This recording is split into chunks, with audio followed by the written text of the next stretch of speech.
right, I think we're good. Nice.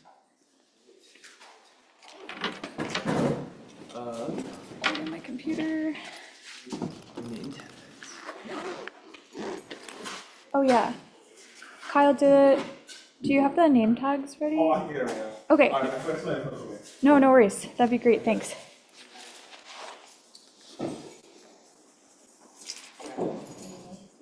Looks like we have seating for 55 and just chairs, so that will cover a bit.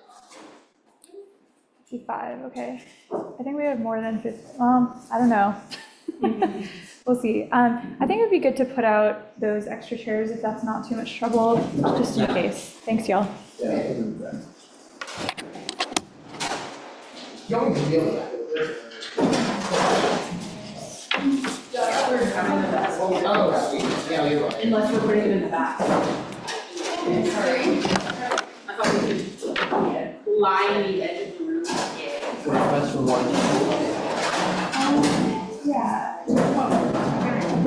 Yeah, I'd rather ask.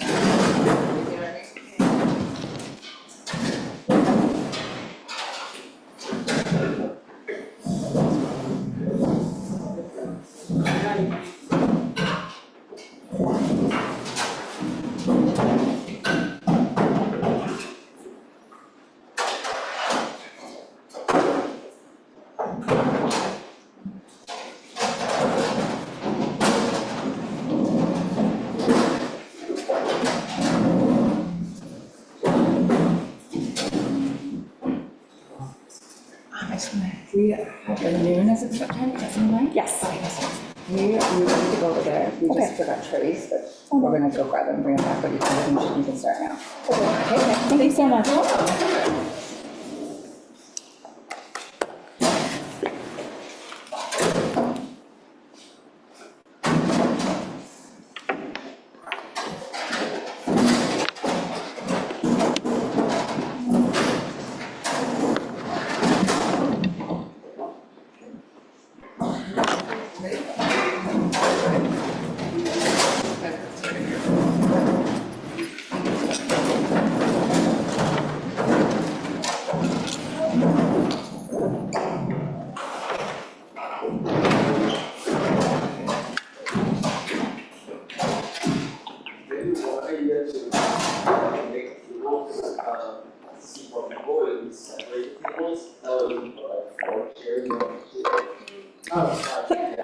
Alright, that is it.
Nice, yeah.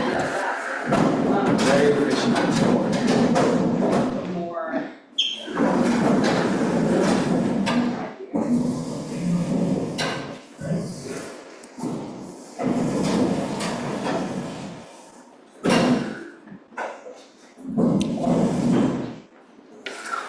Heather's asking how many more tables we want. Do we want, yeah, how many chairs?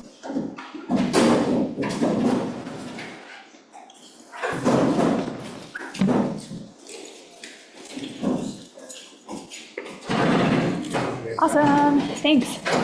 Maybe we should put them can buy the coffee. I also have sherbets. How many people are we? I Person? think there's, 70 something? yeah, I think there's something like 80. I think there might have been a couple people that dropped out of last minute. Yeah. We should plan for 80. I feel like. Yeah. We could put like another row of tables, so like one more table maybe? One more. About 70 seats right now. There's even more chairs. Yeah. We have about 70 seats connected to tables. Not yet, we have more, I think we have the seats everywhere. Okay. Just, there's like 70 seats next to tables right now, approximately, all more tables. Okay. I mean, there's also some snow. Awesome.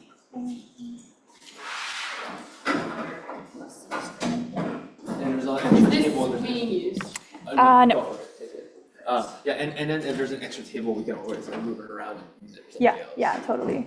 I think it can't hurt to, I think we have plenty of space for extra tables if we need. Exactly. Yeah. Okay. Screen's a little, we have to make sure the text size when we do our presentation. Yeah, okay.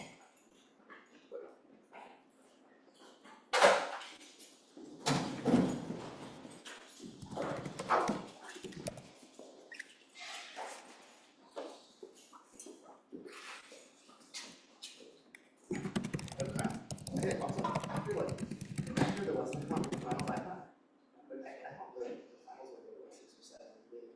Yeah, I had mixed mistakes in this position, but I think surprising what we were talking about. So everyone's saying like, oh, whoever was the western side, like, oh, they had any change. Sarah, do you want to try? I feel like Shannon's got a lot better way of. Try to what? I don't We even try this slideshow just like this. Yeah. I can see it. kind of like crazy is like what you want. Looks fine. Okay. How's the, Yeah, this is all good. okay. I just went to the optometrist, I mean, but like, look, yeah, I haven't gotten I my wish I would have prescription hated that part. Yeah. so, and it's still good. All right, excellent. Cool. It's also an experience too. Like they're veterans. Supposed to be veterans. Chairs? It's Yeah. good. Okay.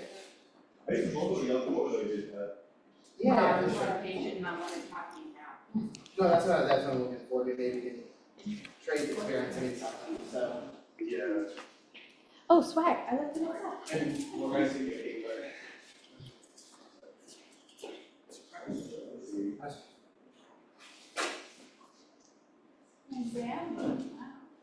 Remember the honest? Oh, gosh. And kind of going to the heat. Yeah, I feel like it's been talked about for a bit, right? 'Cause, like, Yeah. I feel he's just an alien.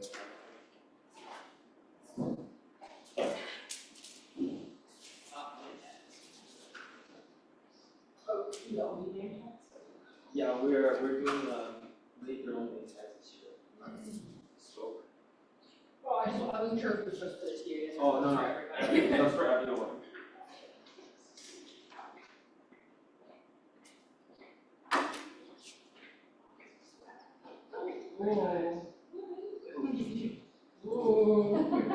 you want us to spread out, make it all 3D? Sure. You can take it all for anyone else. Amazing. Thank you all. Let's do the initiative. Oh, nice. Oh, you guys know about these things. Oh, they're gonna love that. They're gonna love that.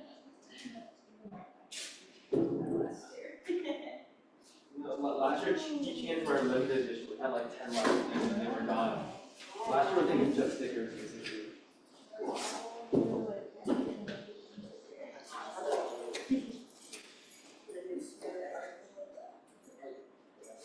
Yeah. You rose it. Oh, nice. House of cards. So true. Surefire way to make sure you don't run out, no one's gonna wanna mess it up. Yeah.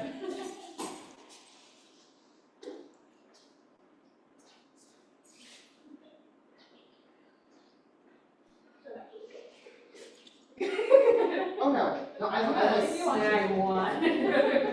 like, sometimes I would use for fun culture. What time did you end up getting Santa Cruz? Well, I had to drop off someone here at Oaks and go back to my hotel in downtown, so I got to my hotel like 12:30. Oh, yeah. wow. I guess they excuse my Yeah, I know, I got up at like 7 a.m. this morning, so. It's okay, it's only one day. Yeah. That's what happens when you're an astronomer. Yeah. Yeah, sleep deprivation. Yeah. How are you doing? Good. Yeah. You checked in on it yesterday? Yeah. The event went pretty good, surprisingly. Sarah and Courtney that was the Astro. Our customs brother. Yeah, I got back up, yeah. Mine was surprisingly pretty quick, like, I don't really get out like that. Oh, nice. Yeah. The man on the hard drive to the Oh no, it's surprisingly it wasn't. Yeah. Cause like I'm pretty used to the Highway 17 for years, like I kinda know like what cars are gonna be like. Yeah. Nice. Did you commute when you were here, or did you? No, I was here for yeah. Stay here. Yeah, I was already. Yeah. Yeah, exactly. 3,000. That's very clever. Yeah.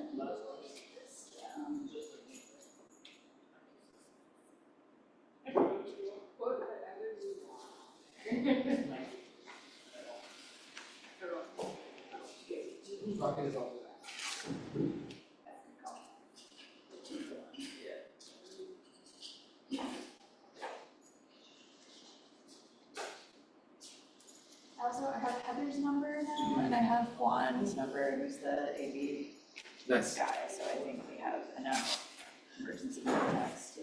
We like to have emergency. Yeah, so you guys like set a little bit right There's no one else here to, gotta make sure.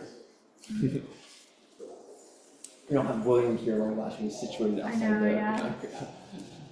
Oh yeah. Yeah. Thank you. It also helped I taught in that classroom last year, so I was like, I know where the AV people are. Yeah, that is helpful. Although sometimes they're not most helpful.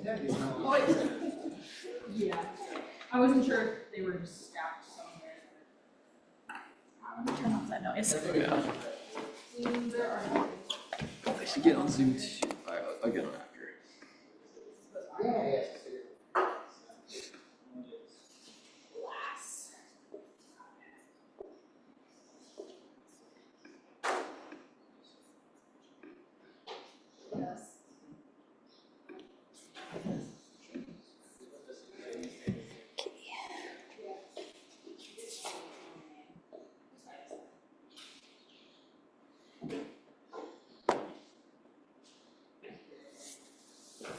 Kyle said that he has some waiting games to play in for the van pickup. The van pools. Yeah, wait, also, what do you mean?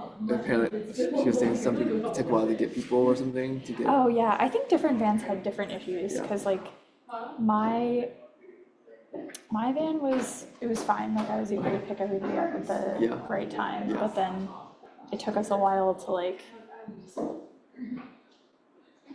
no, wait, I'm forgetting, there's so much going on yesterday. Yes, it was crazy.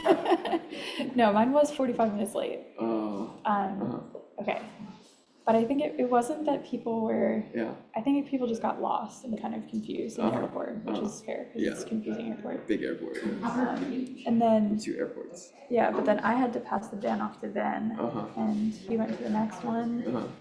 and I thought I had left plenty of time between the vans, but somehow like his van was like an hour late because of all this waiting that I had to do. Oh no. So all of his participants were like there waiting Yeah. for a little while, Mm. but that's okay. Everybody got here. Everybody got here. Most Yes. people have hot water. Wow. Yeah, that's super annoying. We're fixing it one issue at a time. One issue at a time, that's One issue right. at a time. One issue at a time.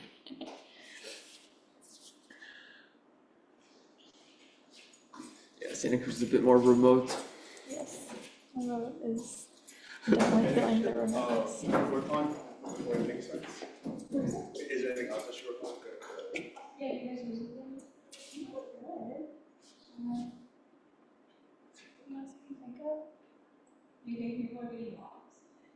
Oh, no, I think people aren't arriving. They're not gonna arrive until, The TA reviews came. It's We don't have to worry.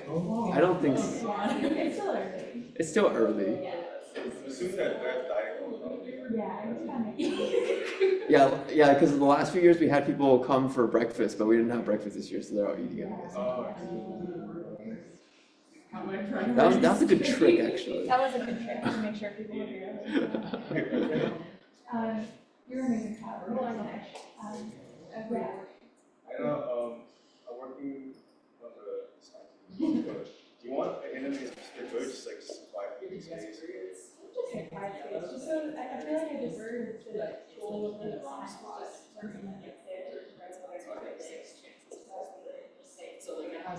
Yeah, like I was thinking for the next couple of months. Yeah. You know. Let me actually, could I get your cell phone number Yeah. just in case we need to call you or something?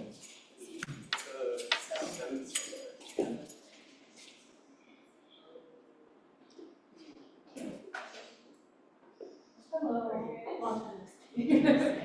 I'm doing things, yeah.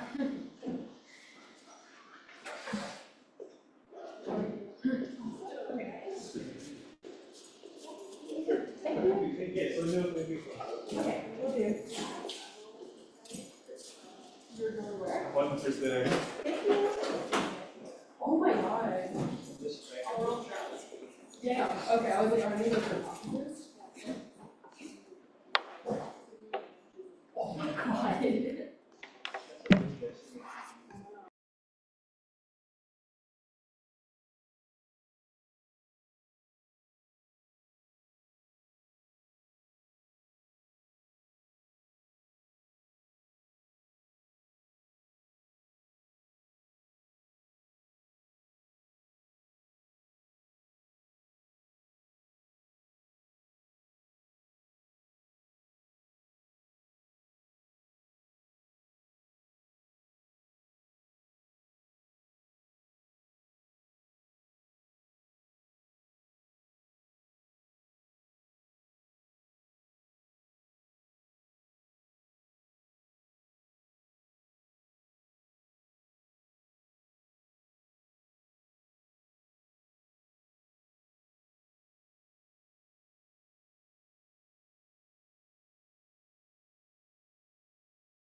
I know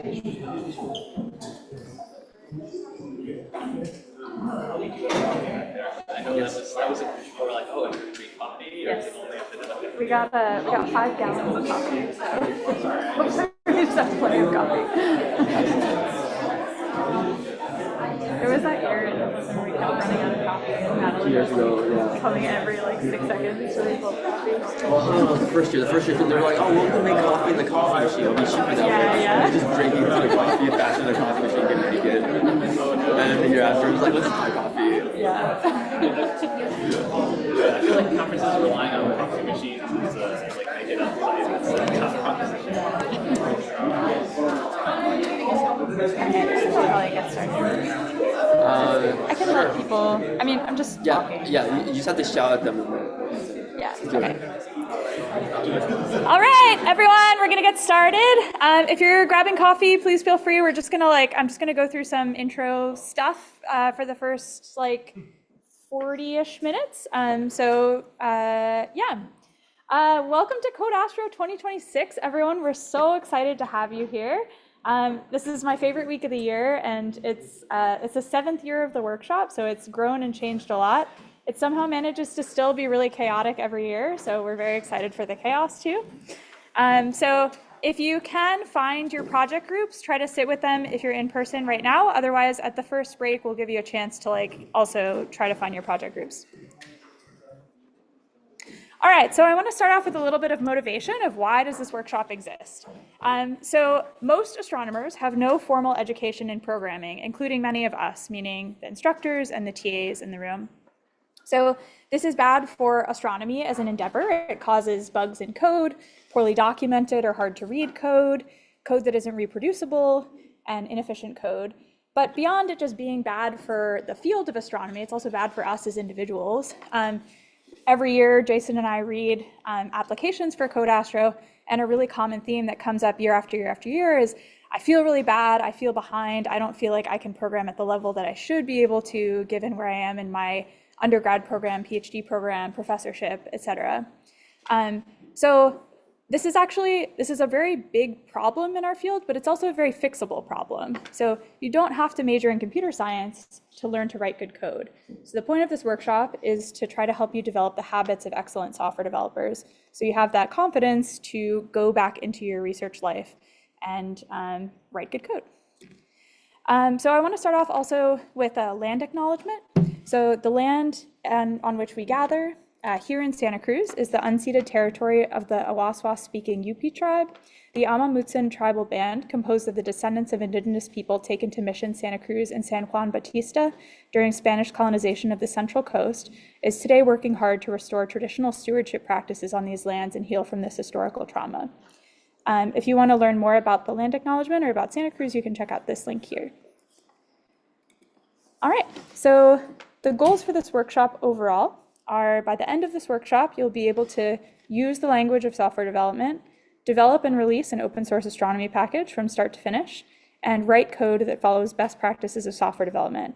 You're going to get very familiar with these goals. I'm going to show you them at the beginning of every day. There's a lot of information and links in the workshop. So a couple years ago, we created this cheat sheet that I recommend that you bookmark on your computer. So if you Google search Code Astro and then look for this workshopinfo.md file, or you just go directly to this link, there's this cheat sheet here that shows you everything you might need for the workshop: the code of conduct, the website, GitHub, blah, blah, blah. I'm going to go through all these things, but I just want to point out that this exists too. All right. One of the links that's on that list is a class and TA sourced vocabulary doc. So we keep track of relevant vocabulary here. And if you hear a word that you don't recognize at any time in the workshop, you can add a comment that says, hey, I don't know this word, can you please add a definition for it? This document has been compiled over the last 7 years. So every time someone didn't understand something over that period, we added stuff. And it's grown and changed a lot. So it's a really great resource now, but I'm sure there will be new words this year, as there always are. So please feel free to use it interactively. All right, so a couple of logistics. Classes are going to be hybrid over Zoom and in person. On Zoom, please mute yourself when you're not speaking. You're welcome to turn on your video, but it's optional. We're also going to record the classes and distribute them afterward. I'll post the link to the recordings in Discord as soon as they're ready every day. We're also live streaming to YouTube, and the link to the YouTube live stream has also been posted in the Discord. So a typical schedule for Pacific time zone, not Central time zone, is 9 a.m. to 12 p.m. We'll have lectures over Zoom and in person, and also interactive exercises. We've tried, it's not going to be 3 hours of lecture. When we started this, it was 2020. And so Jason and I were like, all right, the longest people are going to pay attention is the length of a YouTube video. So we don't want things to be longer than like 20 minutes. We don't always exactly stick to that. Like sometimes it's longer, but it's not 3 hours in a row. After these, this like in-person all-together time, you've got unstructured time from 1 p.m. to 5 p.m. Pacific time if you're in person. You can use this time to finish in-class exercises, work through Jupyter notebooks that we'll distribute more carefully, and also work on your group project, which I'm going to introduce more carefully in a sec. We also have a couple of bonus lectures during this 1 p.m. to 5 p.m. block. They're all optional, so you don't have to go, but you can like pick and choose what you think would be the most relevant for you. Wednesday afternoon, we've purposefully not scheduled anything, so we don't have, there's no built-in time to work on your project, and there's no optional activities. So you can, no optional lessons. So you can use this time to explore Santa Cruz, social activities, or you can just rest and recover, whatever you choose to do. I think at this point, most of you have been assigned to a project group, and each project group has its own designated teaching assistant. So we're going to ask the group to meet with their TA at least once per day. The designated times, the default times are 8 a.m. Pacific time if you're remote, and 1 p.m. Pacific time if you're in person. So if this time doesn't work for your TA or anyone in your group, it's your responsibility to change this meeting time. But if you don't hear from anyone, assume that you will meet with your TA at 1 p.m. or 8 a.m. You should also communicate with your group and your assigned TA via Discord. So on Discord, you should have been added to a group 12 or whatever channel. If you haven't done that, it's because either you're not assigned to a group yet, or you haven't filled out your Discord handle at this list of group names here. So this is this link that takes you to the whole list of groups for this year. So please feel free to reach out if you have any questions about group logistics. Yeah, that's what the expectation is. We're also often going to put you into breakout rooms on Zoom, or like breakout rooms in person to work on activities in small groups. Over the course of the workshop, we've tried out many different ways of doing this. We originally had people like move and work with different people each time in these breakout rooms. We found that the majority of people preferred to work with their group participants throughout the whole week. But if you don't want to do that, if you want to instead like work with different people every time, you can let us know and we can help you like coordinate that. So send us a message. But by default, you'll be expected to work with the people in your group on all of these like in-class breakout activities. Also importantly, if you want to change your group at any time for any reason, you can notify us. This option's open now and remains open throughout the workshop. You also, every year people like write these long justifications to me about why they want to change their group. You don't need to write anything. You can just say, I want to change my group. If you have another group in mind, just let me know. If you don't, I'll help you change. Okay, so in-person logistics. We've got a map at this link here. So you can also find this if you Google code Astro. The first link that pops up is the website. And then if you go here to details, by the way, also this really sick little like Explorer thing was a Code Astro project in a previous year. Yep. Sorry, can you tell me how to get to these earlier pages you were showing from this site? Yeah, great question. So these are all on the GitHub. So the GitHub is accessible from this link here. So again, if you go code Astro, and then click on the GitHub, it'll take you to GitHub. And then I'm going to talk a little bit more about the organization of this in a couple slides, but just to take you through it for now. On day one, if you scroll down, we've got a link to the welcome slides here. So that'll take you to this presentation. Okay, so there's a detailed agenda here with locations and stuff. We've also got a designated quiet room for the entirety of the workshop, and that's Oaks 101, which is one of the small classrooms that's just over there. So if at any time you need a quiet space, you can go there. So if you're on Zoom, please feel free to use all the Zoom, like usual Zoom interaction tools. You can down here. There's also an Ask in breakout rooms that you can click to make sure that we send a TA or someone else to help you with whatever you're dealing with. All right, so you all should have also joined Discord. Discord is going to be the main place where you communicate with your groups, where we send announcements about the workshop, sort of just general chatting stuff. So if you you can change your nickname on Discord to your real name so that people don't see your username of like bluesy3303 or whatever. You can also optionally add your pronouns here. If you have any questions about Discord, our Discord czars are David and Ray, and here are their Discord handles. Ray's right there for the folks in person. Yeah.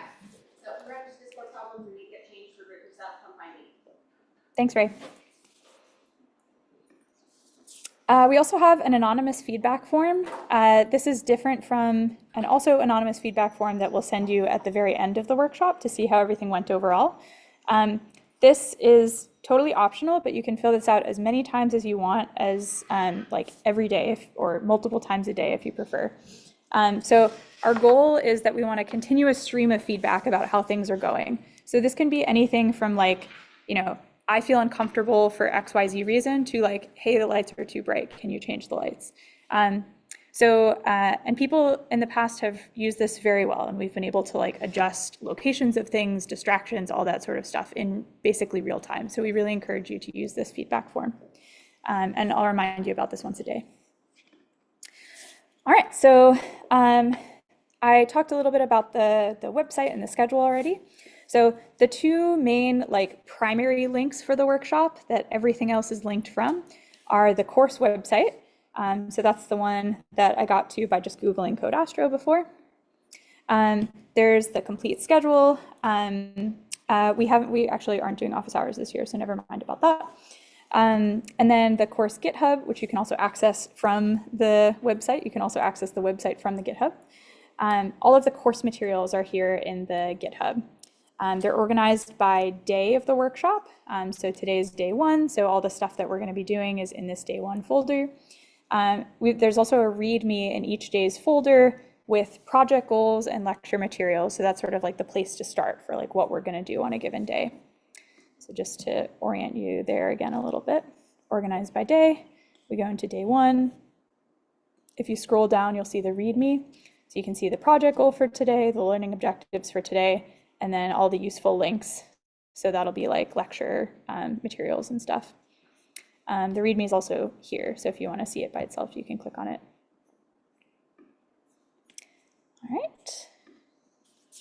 All right, so let's talk a little bit more about the project. There's more info about the project at this link here if you're looking in the intro slides. So the goal of the project is by the end of the week, you're going to have developed and released a fully documented, well-tested, and open source Python package. You're going to work with 1 to 3 others on this project. We encourage you today to use some of the unstructured time to brainstorm and decide on an idea. All of your TAs have really, really great feedback, and especially this year, I think the TAs have thought a lot about what makes a good project, how to scope a good project. So I really encourage you to talk to them about advice for the project. Some things in general, some ideas for the project are you could do something related to your research. Generally, you want this to be a relatively small task because the purpose of the project is not really the task itself, but all of the like infrastructure surrounding the task. So writing tests and like actually doing your pip install and stuff like that. So you don't want like a whole pipeline to, be released open source this week. You want one thing. You could also work on some visualization software, or you could process an image in some way. If you go to the, what's it called? The like poster session, I think? Oh, poster session, yeah. Yeah, there's a channel in the Discord called Poster Session, which is all where people in previous years have shown off their projects. So that's like a pretty inexhaustible source of code, past Code Astro projects that you can check out for inspiration. All right, again, some advice for the project. Like I said before, limit the scope of the project. Most of your time is going to be spent writing docs and tests. It's okay for the main code to be pretty short. As I mentioned a couple slides ago, check in with your group's TA at least once a day. It doesn't need to be perfect. Keep focused on the project goals each day rather than worrying too much about the actual functionality of the package. I'm going to go over the timeline on the next slide. And so this is related to the timeline. We're expecting you to spend, we've designed this course so that you should spend 10 hours on the project over the course of this week. So it's a good idea to make a timeline for what you want to do for the project. So here's an example 10-hour plan. On day one, you might spend 30 minutes deciding on the purpose of the package with your team, brainstorming and zeroing in on a demonstrable feature, setting up a project repository, or like where the project lives, and then writing one central function. So that'll be most of your time today on day one. On day two, you want to really get the project working. So fix bugs, get a feature working. You might spend 1 hour on that day. And then attending optional lessons. You can then spend 2 hours documenting and pip packaging your code on day 3. And then writing testing modules for about an hour on day 4. And then another hour fixing bugs, adding extra features and polishing documentation on day 4. Again, this is not like the schedule you have to follow. This is a suggested schedule, but it's a good idea to make one of these with your group mates. On the last day, we're going to have optional project presentations. So for the first 60 minutes of the presentation time slot, you can optionally present to the whole conference. This is really, really fun. Everybody gets 5 minutes. You can do whatever you want for your presentation. So you can do a demo of your code, you can do slides. Sometimes people make like YouTube advertisements for their package. Like you can go crazy. It's really fun. You then for the next 30 minutes, we're gonna. This part is not. It's not optional. I always say that everything in Code Astro is optional. Like nobody's forcing you to be here. You're not getting a grade at the end. So if you don't want to do something, you don't have to do it. But this is like a thing that we will do unless you tell us you don't want to do it. Is that you swap projects with another group. So. Spoiler alert, it's not going to work. Like your code isn't going to pip install on someone else's computer the first time, and like they're going to encounter bugs, and it's going to be ridiculous and chaotic. But you learn a lot from seeing someone actually try to interact with your code in real time. There's a sign up sheet here. I'm realizing I forgot to check if this was the right one. So this might be the one from last year. Okay, yeah, that's the one from last year. That's okay. Well.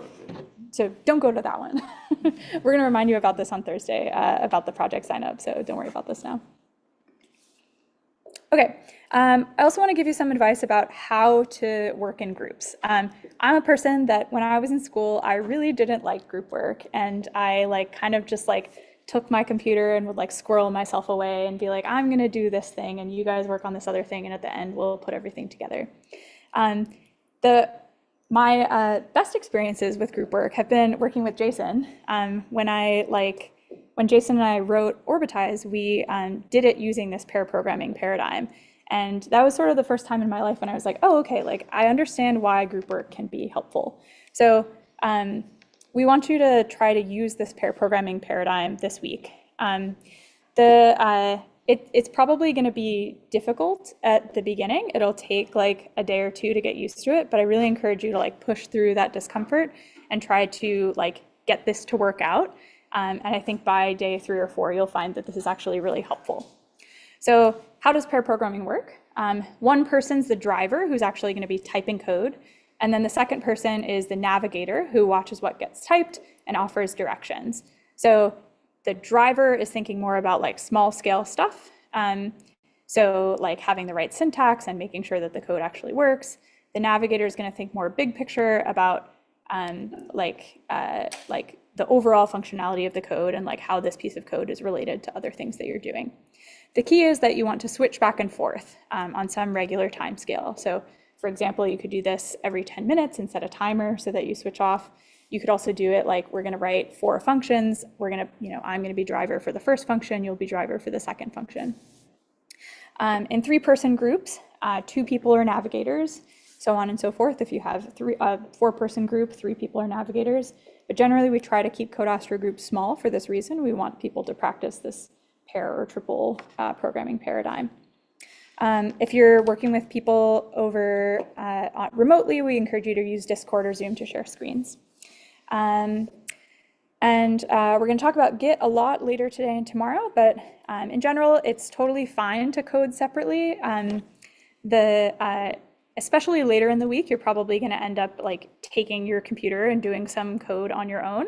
But especially today and tomorrow, we encourage you to try to do as much as you can in this pair programming paradigm.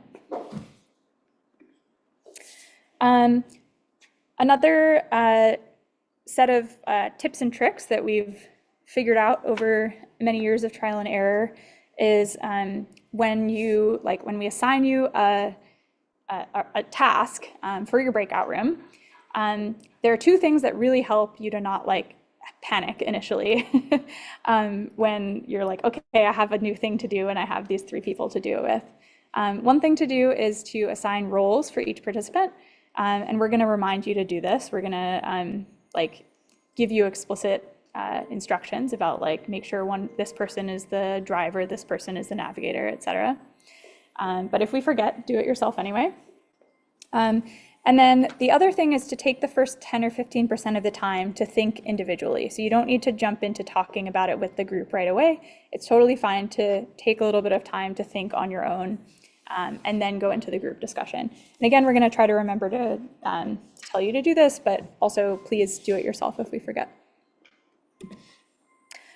All right, importantly, how do you ask questions during this workshop? We have a lot of different ways that you can ask questions. And like everything in this workshop, it's going to feel overwhelming and a lot on the first day, and then you'll sort of settle into a groove and you'll realize that, hopefully you'll realize that it's helpful. So you can ask questions in the chat box during Zoom. We prefer that you don't unmute over Zoom. We prefer that you don't unmute. If you have a question, let us know in the chat or use the raise hand feature, and then you can unmute and ask your question. You can also just ask in the chat, and another instructor and or TAs will be monitoring the chat like Jason's doing now and answering while other people are teaching. We also have Piazza. I really like Piazza because it has an anonymous option. So you can ask a question and you can choose to be anonymous to the instructors or to your fellow classmates, to everybody. And then Piazza is also really nice because it's, I think, a little bit better organized than Discord. So it's searchable more easily, and you can just sort of scroll through all of the questions that have been asked and all the answers that we've got. We also have Discord as like a sort of chat medium. So we want you to be able to communicate with your fellow participants. We want to be able to make announcements. So that's what we use Discord for. Yeah, so I encourage, if you have questions about the technical questions about stuff, I would encourage you to put that on Piazza. If you have a question about where are we going for lunch, I would put that on Discord. And TAs and instructors, as I said, will be monitoring these mediums before, during, and after lectures. So anytime you ask a question, we'll get to it. Okay, so we've, like I said, we've designed this course to take around 35 to 40 hours of your time in total, about 1 week working full time. This includes 15 to 20 hours on lessons or synchronous activities, 15 if you don't attend any of the optional lectures, and then 20 if you attend all of the optional lectures. 5 hours on individual works. This will be finishing in-class activities, going over answer keys, etc. And then 10 hours on the group project. We're encouraging 3.3 hours per day, Monday, Tuesday, and Thursday, because remember, Wednesday is your break day. And then 5 hours on lunch breaks, resting. However, not everybody has 35 to 40 hours this week, so please discuss time expectations with your project group members. Make sure that everybody's on the same page about how much time that they want to / can spend. Also keep in mind that you're going to have these materials from this workshop forever. So if you start to feel really overwhelmed, remember that you don't have to like take all of the information and like plug it into your brain this week. You can come back to it later if you need to. Okay, importantly, who's in the room or the Zoom right now? There are people in this room who could teach this class. There's people who have no experience with anything we're going over. There's people in between these experience levels, people of different genders, ethnicities, races, and sexualities, people from different socioeconomic classes, people from different nations, people with disabilities, and people who are stressed about something other than the workshop. It's really important that you're all welcome here and you all belong here. Everybody also has different goals and priorities for this workshop, and everyone's going to take something different out of this workshop, and that's okay. The goal is not to teach everybody exactly the same amount of information, but for all of you to leave with more information and confidence than you came in with. So with this in mind, I want to talk a little bit about the code of conduct. I'm going to read only the second half of the code of conduct. This is the first half of the code of conduct, but it's in these slides if you want to come back to it. It's also linked in the workshop cheat sheet that's at the beginning of this presentation. So we encourage everybody to adhere to the following principles: to treat others with respect, to recognize the humanity of people with different backgrounds, life experiences, and preparation levels from themselves, to acknowledge their own contributions and agree to share their work, to recognize and celebrate the contributions of others, to create a culture of giving and receiving constructive feedback, to commit to a mission of supporting equity, diversity, and inclusion in science, and to be conscious of their contributions to group conversations. Talkative folks like me should be careful not to talk over others. We also ask you not to use curse words or make offensive jokes, even potentially offensive jokes. And we want to really thank you for helping to make this a welcoming and friendly community for all. I really love the Code Astro community, and I'm very happy to welcome all of you into the community. And just to remind you, we've got this anonymous feedback form here, so if you're concerned about anything or you feel uncomfortable at any point, please fill it out and we'll help you. We're also going to enact the following social rules. I want to go over these a little bit. I really like doing this because we're all sort of told, like, be a good person, but never really told, like, how to be a nice person, how to not be rude to other people. So I really like this, especially for, like, interacting with people when you're writing software. I really like these 4 social rules. So the social rules we're going to enact for this workshop are no well actuallys, no feigned surprise, no backseat driving, and no subtle isms. So it's easiest to understand these with examples. So the first is no well actuallys. So an example of a well actually is Alice said, I just installed Linux on my computer. And Bob says it's actually called New Linux. So you're like sort of correcting some part of what that person's saying. Also no feigning surprise. So if Dan says, what's the command line? And Carol says, wait, you've never used the command line? So you're pretending to be surprised that somebody doesn't know something. So always be accepting of where people are. No backseat driving. If Alice says, what's the name of the string copy function? Alice says string copy, and then Eve from across the room says, you should actually use stroll copy, it's safer. So if you weren't originally part of the conversation, it's not backseat driving is like lobbing advice from the other side of the room. And then also no subtle ism. So an example here is Carol says, Windows is hard to use. Bob says, no way, Windows is so easy that even my mom can use it. So we're sort of subtly implying here that moms are not going to be as good at coding, for example. So you want to be conscious of any sort of isms in these statements that you make. And again, I encourage you to read through this. It's really short, but it's very good. One more thing is that this year, you should have, I think this morning, received an email from Vidya Venkateshan, who's giving out a pre-workshop survey. She's interested in studying how Code Astro affects people's view of themselves in coding. So we've also added some of the questions from her study to the end of workshop survey. But if you want to help us out understanding the impact of Code Astro, please also fill out the pre-survey. And this is for TAs and participants. So TAs, we encourage you to respond as well. All right, so last thing before we do our first breakout room is we want to introduce ourselves. So me, Sarah, who's been talking to you for the last however long, I am a postdoc at Santa Cruz, and starting in the fall, I'm going to be a professor at CU Boulder. And yeah, I use she, her pronouns. You guys want to introduce yourselves? And TAs, why don't you come up and make a line here? Hi, I'm Jason Wang. I'm a professor at Northwestern University. I use he, him pronouns.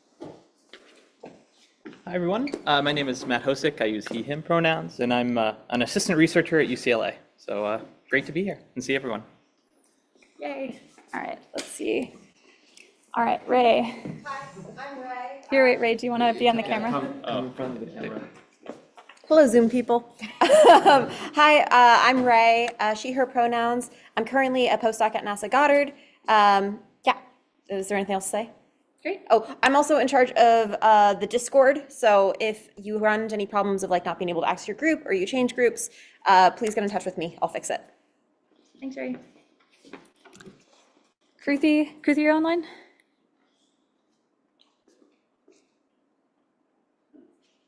Oh, no, she's not. Sorry. I knew that. Kruthi's not online, but she's one of our head TAs this year, and she's fantastic. She's been involved in Code Astro a lot. Sheila. Hello, everyone, and everyone on Zoom. My name is Sheila. I just finished grad school at the University of Florida, and I'm starting a postdoc soon at Flatiron. I TA'd last year in 2025, and I'm back this year. I'm really excited to be working with all of you. Open to any questions if anyone has questions, and if I am your TA, you should have gotten a Discord message from me just now, so we'll find each other. Hania? Hello, everyone. I'm Hania. I just finished my third year in grad school at Ohio State. I work on multiple different things. I used to work on exoplanets. Now I do mostly galaxies and chemical evolution stuff. I was a TA last year and back this year, and very excited to work with everyone. And yeah, please ask me questions anytime and anything. Hey. Chai, are you online, Chai? Hello. Can you guys hear me? Yep. Go for it. Okay. Hello, guys. I'm Chai. I'm currently a research engineer at CA in Paris-Saclay. I was a participant in 2023, and I was a TA last year, and I'm back this year again. Yeah, let me know if you guys have any questions or just want to chat or something. Awesome. Thanks, Chai. All right. Elizabeth, are you online? Yes. Okay. Hello, my name is Elizabeth Morenilario. I'm a remote TA this year. And yeah, I did my PhD in the Astronomy Institute in the UNAM, Mexico. And I'm really excited for this edition of Code Astro. So if you have any questions or get stuck on something, don't hesitate to reach out. Here is my contact information. And we are all here to help and make sure that you get all the most of the workshop. Awesome. Thanks, Elizabeth. All right, Daniel. Yeah, hi everyone. I'm Daniel. I'm a software engineer for the U.S. National Radio Astronomy Observatory. I attended Code Astro last year and really excited to be back as a TA. If you're in one of my groups, you should have gotten a Discord message from me already. Yeah, we're all here to help. Looking forward to helping you all this week. Gopika? Hi everyone, I'm Gopika. I'm finishing up my second year as a grad student in Purdue, and this is my first time as a TA. So let me know if you guys have any feedback by the end of the week. And also I work mainly on protoplanetary disks, but I'm so interested in hydrodynamics in general. And yeah, that's all. All right, David, I think is not in this time zone, but he's coordinating the Manchester hub this year. So in case you didn't know, folks on Zoom and folks in person, we have 3 local hubs around the world. So one in the UK, one in Hawaii, and then one in Bangalore. So those folks will be also participating just from a different location. Lauren? Yeah, hi everyone. Really excited to be here. My name's Lauren. I use he, him pronouns, and I'm a 4th-year grad student at the University of Wisconsin-Madison. So I was a participant last year, and I'm excited to be TAing remotely this year. I'll also be Zoom liaisoning during the workshop this week. So if you have questions, you can type them in the chat. I'll be the first one to look at that. I'll try to answer them myself, and if I can't, I'll poke Jenna, who will introduce herself shortly, and we'll make sure we'll get your questions answered, and hopefully you can get the most out of this workshop with us. So yeah, thanks. Thanks, Lauren. All right, Evan is coordinating the Hawaii local hub. And then Sonith is coordinating the Bangalore local hub. All right, did we get everybody? Oh, Jenna. Jenna. Did I skip you? That's okay. I can just, as well. Yeah, come introduce yourself. I have a nice little photo of me on the beach, but you guys don't get to see Sorry. it. But you saw it, yay. But hi, everyone. My name is Jenna Karcheski. I'm a first-year grad student here at UCSC. Shout out UCSC local people. Go Slugs. But also shout out the UW people. It's great to see some people both on Zoom and in the room today. I just finished up my undergrad there last year in comp sci, data science, and astronomy. And it is my first time TAing for Code Astro, having taken the course last year.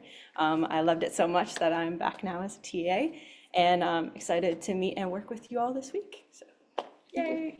Woo. All right, thanks TAs and instructors.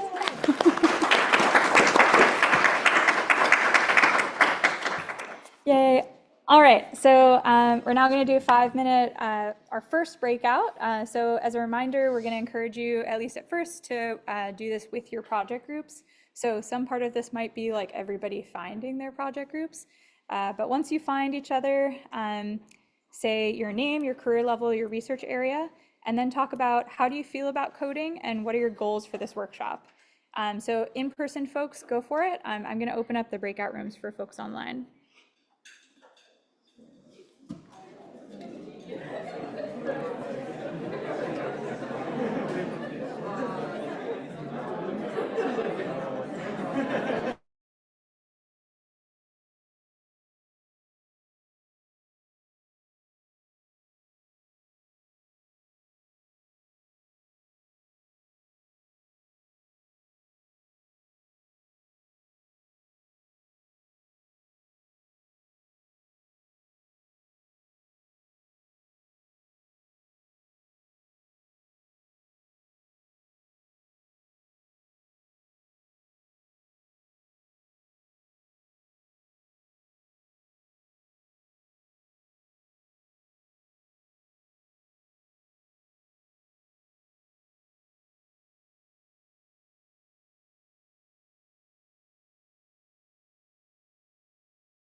Okay, everybody, breakout rooms are done for now.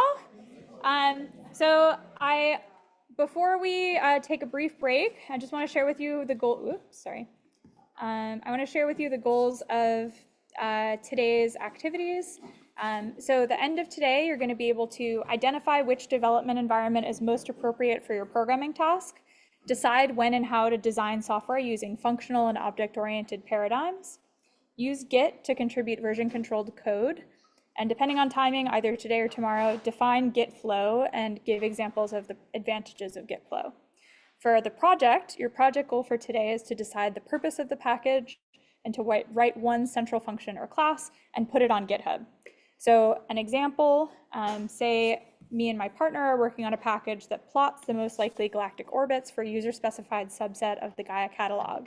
Today, me and my partner will write a function that uses galpy to compute and plot orbits for list of stars, and other partners will write a class for constructing the list of stars using user input. We'll use two separate Git branches to do this, and we're going to talk to you about Git branches in a sec. I also want to go over two different ways of saving your changes to the Code Astro repository. So as part of the setup, you should have cloned the Git repository where Code Astro lives. So if you want to make changes, you can first, you have an option to save changes only on your computer. So you won't be able to access them from GitHub, but they'll live on your computer. The way to do this is first from the command line, you change directory into where you put Code Astro. You then type git stash, then git pull, which is going to, git pull is going to take the changes from GitHub and pull them onto your local computer. And then to apply the changes that you made, you do git stash pop. So basically this git stash is like, take the changes that I made and just hold them for a second. Git pull takes all the changes that like me and Jason and Matt made, pulls them down to your main computer, and then git stash pop will reapply your changes. And you can ask your TAs if you run into any issues with this. So this is option one, saving changes only on your computer. Another option is to save changes in your own copy of the Code Astro repository on GitHub. So basically you make it available in the cloud. The way that you do this is the first step is to make a fork. So if you go to the Code Astro GitHub repository, there's this fork button in the top right corner. So you click on that. And then you want to then change the version of Code Astro that you've cloned onto your computer to like link or sync to this fork. So the way you do this is first you change directory into the Code Astro directory, and then you run these three commands. You're going to remove the upstream, then add an upstream and add an origin. So setting upstream basically means this is where I'm going to pull in new changes from, and then origin means this is where I'm going to push new changes to. So you'll pull new changes from our version of the repository, and then you'll take your changes and push them onto your version of the repository. And remember, these slides are like available if you just Google Code Astro GitHub. They'll be on the first day's README, linked from the first day's README. So you can also take your time to go through these instructions. All right, let's take a 5-minute break, and then we're going to get started with content. So that'll be at 9:56. All right.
All right, everyone, let's get back started. Okay, so we're gonna get started on our first lesson now. So first we're gonna talk a little bit about software development environments, or how we write code. We're gonna kind of explain just a few different classes of software development environments. The first one is called IDEs, or integrated develop. Oh, sorry. Before we get started, I've been asked for the in-person folks to remind that there's a bunch of cable wires on the floor, especially in the back, because of all the extension cords, and they might be tripping hazards. So please be careful when you're walking back there. Okay. All right. Yeah, so we're going to talk today about development environments. As you saw from the installation, we asked you to install VS Code if you haven't done it already. VS Code is what's called an integrated development environment, or an IDE. IDEs are nice because they're kind of these all-in-one applications that come with many features to help you code. They do have a little bit of a learning curve, but we think it's worth the small amount of effort, and that's why we would encourage you, if you haven't used VS Code or any other IDE before, to spend this week and try to use it and learn it, basically, because we think there's a lot of features there that could help you code in the future. Two of the leading IDEs for Python are VS Code and PyCharm. I think that's maybe still true. So we're going to show you, we'll be demoing some features of VS Code throughout the week. Sarah did a nice intro video in the day zero installation, showing you some of the basics of VS Code, but I'm going to go through it very quickly right now. So here's my VS Code editor. The nice thing about these IDEs, usually these IDEs are all set up like this. You have some sort of, you open up some folder that corresponds to your coding project. So I've opened up the Code Astro folder. You can see this is like day 0, day 1, day 2, day 3. All the folders are here. And you can see all the stuff inside each of the folders. You can open up a file and it'll open up here, and you can start typing things like this. And usually there's a bunch of terminals down at the bottom which lets you run things. There's like a regular terminal, and then there'll be also things like debug console and output. And we'll be talking a lot more about debugging tomorrow, and how to use the debug features in VS Code, which I think is probably one of the most powerful things. One of the big differences between an IDE and like a regular text editor like Vim or Emacs or Atom or Sublime Text and things like that.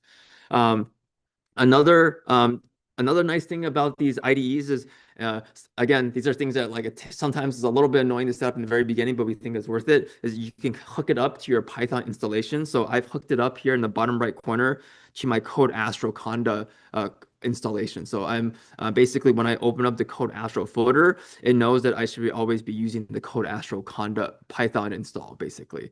And make the font even bigger. How's that? 1 or 2? Okay, 2, right.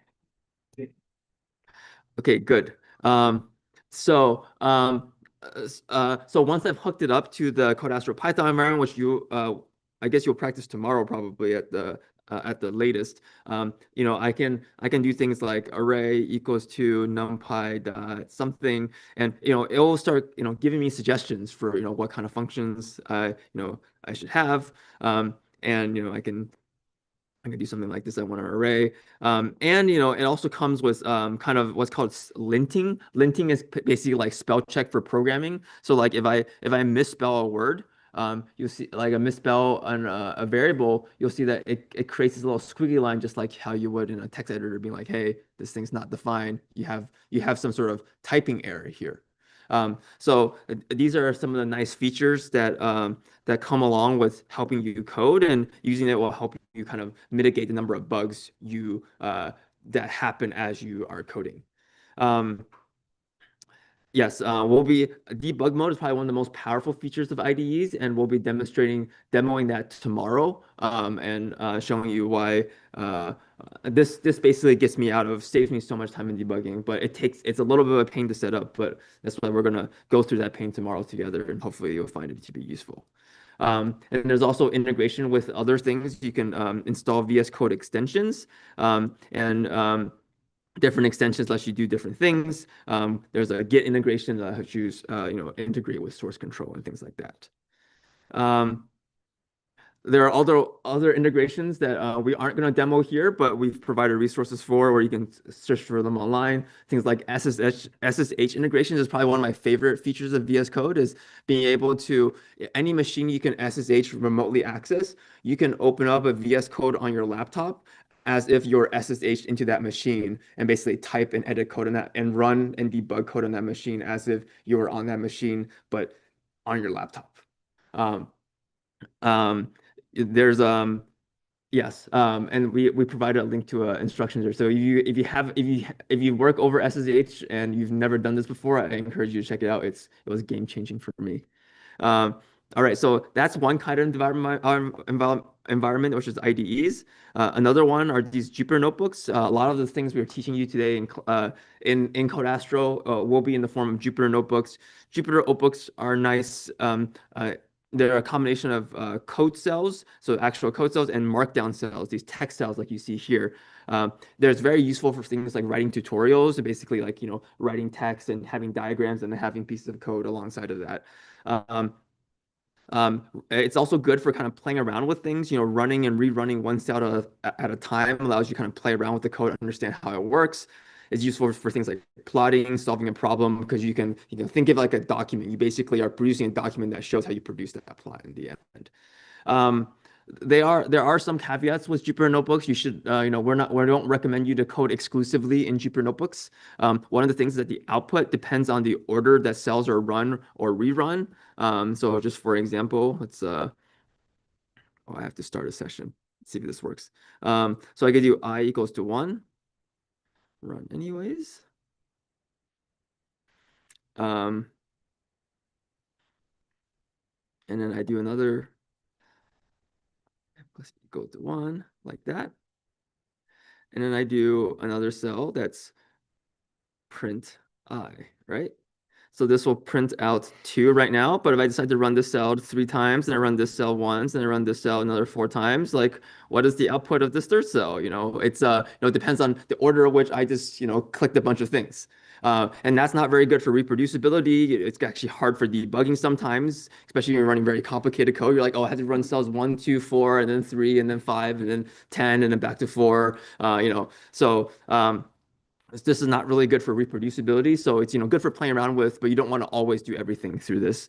And it's not also designed to program a software package, which usually requires multiple files, many things talking to one another, whereas here you just get one notebook. So it's good for some things, but not as good for developing an open source package, is what we're asking you to do in this workshop. So that's why we're recommending you to do stuff in VS Code.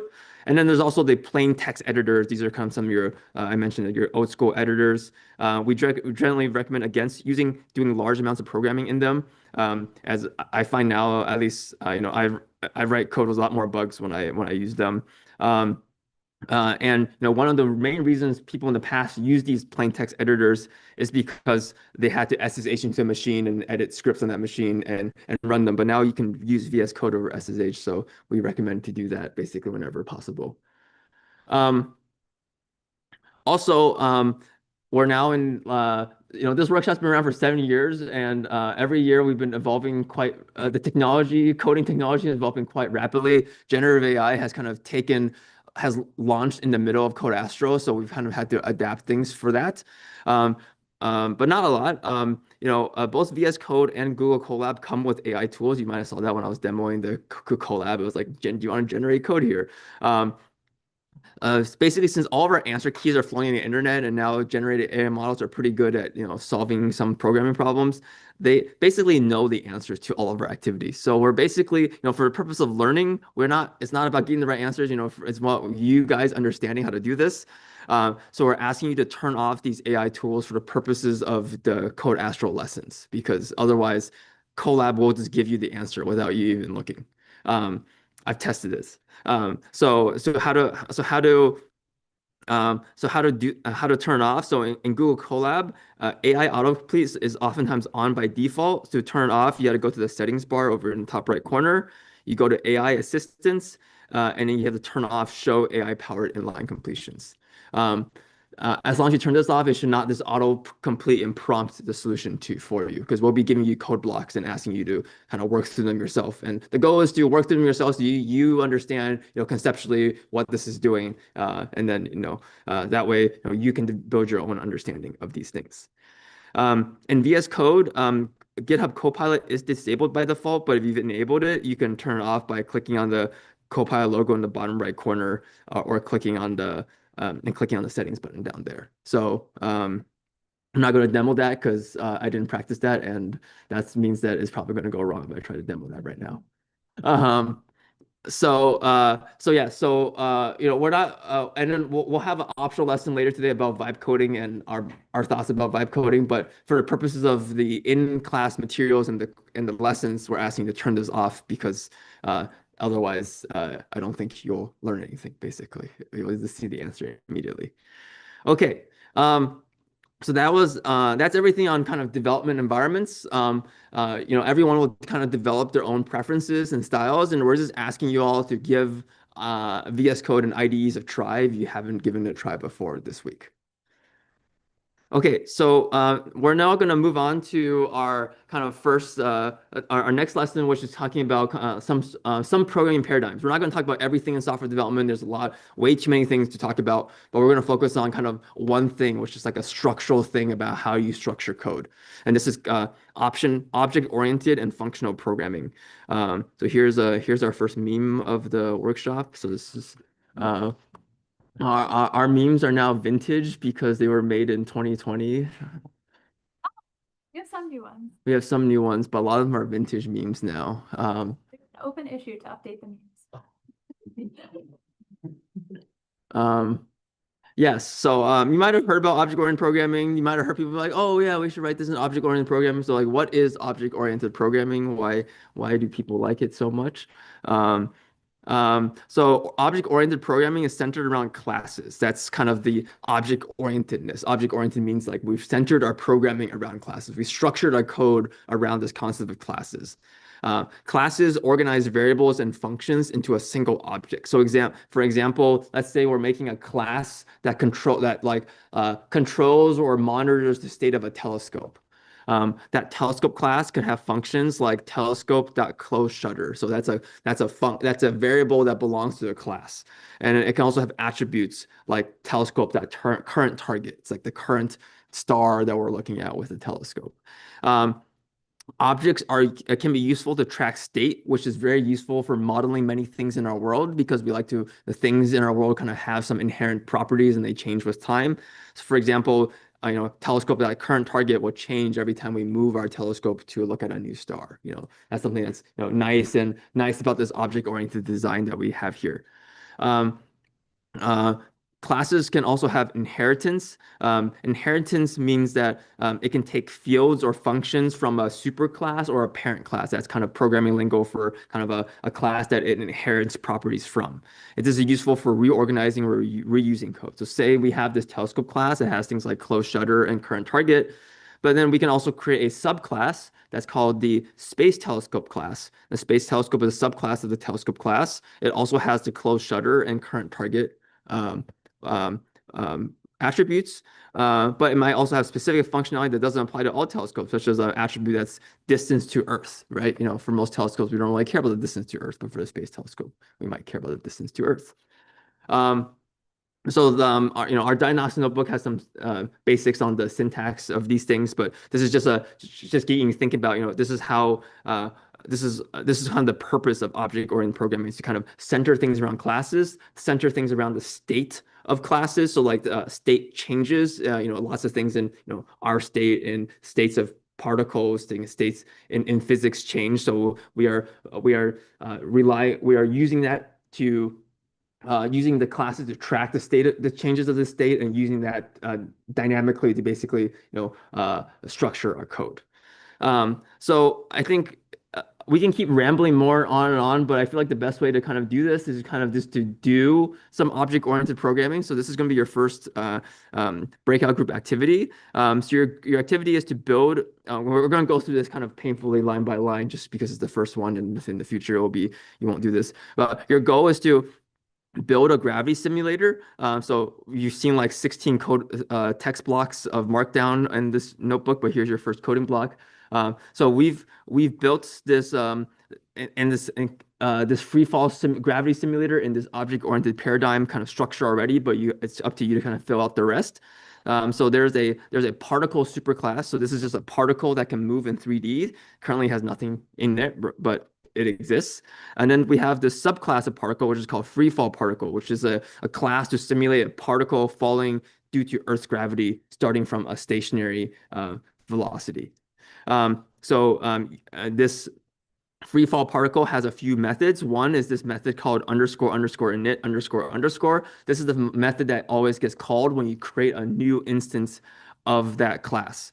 So here below this, we have an example of how you could call this a free fall particle. So you call free fall particle parentheses 10. This will basically call the init method with the first argument equal to 10. So we'll set height equal to 10. So we're going to drop this ball from a height of 10 meters.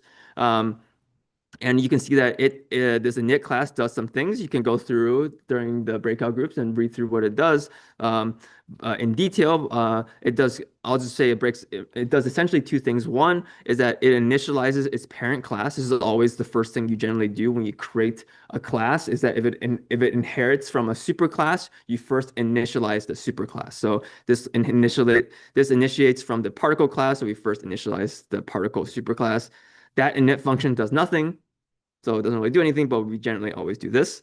And then we initialize some attributes or other properties of this particle class that we've chosen to initialize here. You can see what these various things are. This particle class can also have some helper functions. So this is one of the things about object-oriented programming, is that you can have you can have functions that rely on attributes. So here you have the get num steps run function, or parenthesis, which is just a function. And in Python, the first argument for any function that belongs to a class is the self argument. So a self just points to itself. So everything self means like I'm referencing the attributes of myself. And the nice thing about object-oriented programming is that you can have these things like get num steps run, and this was basically a function that returns a number of timestamps to have run, basically by comparing the current elapsed time in the simulation, self.time, with the time step of the simulation, self.dt, or delta time. And basically this divides self.time by self.delta time to get the number of steps run. And how this would look is get num steps run like this. So like if you were to call it in the code, it would just look like this, right? It would just look like self ball.get num steps run, and implicitly, because you did ball dot, that ball gets passed in implicitly as that first argument, also known as self, in this object-oriented programming paradigm. So there's that, and then your activity will be to write the simulate time step function, which will basically advance the simulation by one timestamp. So we start at time goes 0 of the delta time to time the dt, the time step in the simulation is 0.1 seconds. You need to advance the simulation by 0.1 seconds. The ball has changed in velocity, the position has maybe changed, things like that. So and then you advance it by another timestamp, the ball has changed in velocity again, position maybe has changed again. So you're basically writing a little mini simulator. Right now, the simulate timestamp does nothing. So if I run this code, it creates a free fall particle at a height of 10 meters and calls simulate time step twice. Oops, I forgot to run this code. Okay.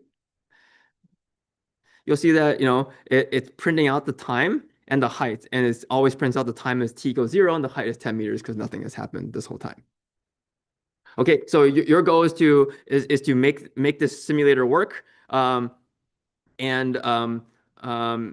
basically just need to modify code in this simulate time step function. If you finish ahead of time, you can try to think about how to restructure the code so that there's things in the particle superclass and then there's free fall particle subclass. Think about how you would more generalize this free fall simulator into maybe simulators for other physics as well. And at the end of this, when you're done, reply to a Piazza post. There's a Piazza post posted about your result for how long it takes for the particle to fall to the ground from a height of 10 meters. So you can obviously compute this analytically on pen and paper. We're not asking you to do that. We're just asking you to use the simulator to answer this question. So as Sarah said, your roles are going to be, break out into your groups. There's going to be one driver who's in charge of sharing their screen and typing the code for the activity, but they're just in charge, and that person is the person that lives at the highest latitude. And they're just in charge of typing code, and this driver should, tell other people, the other people should be telling them what to type. So those were the navigators are in charge of doing. So they're in charge of doing the higher level kind of structuring of the code and thinking about, what are the next steps to do. And like Sarah said, maybe if you want to spend the first 10% of the activity just thinking about it individually on your own, reading through all the stuff I just showed you here before diving in. There's some instructions, figure out your roles, read and discuss, and do this, code it up and get an answer and post your answer on Piazza. Let's see, how long do we want to do? Do you want to do 20? Let's do 20 minutes. So we'll come back at 37 minutes after. Break up into your groups. And then for the Zoom people, go into your breakout rooms that are assigned to your group number. And we'll come back in 20 minutes and see what people put on Piazza for the answer. All right? Okay, let's do that.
Hey guys, just wanted to say I think that we are having some difficulties getting into any rooms. I don't know, it doesn't look like Jason can hear me, but there are no breakout rooms active. I'm messaging some other TAs and we're going to try and get this resolved. But if for now, if you want to join a Discord voice chat, I think that that would be a really good substitute.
Okay, let's come back together. I saw we have some good answers here, so let's take a look. So how long does it take for a particle to drop from a height of 10 meters in Earth's gravity? And we got 1.43, 1.43, 1.4, 1.4, 1.43, 0.4. Very good. We got lots of good answers. I believe the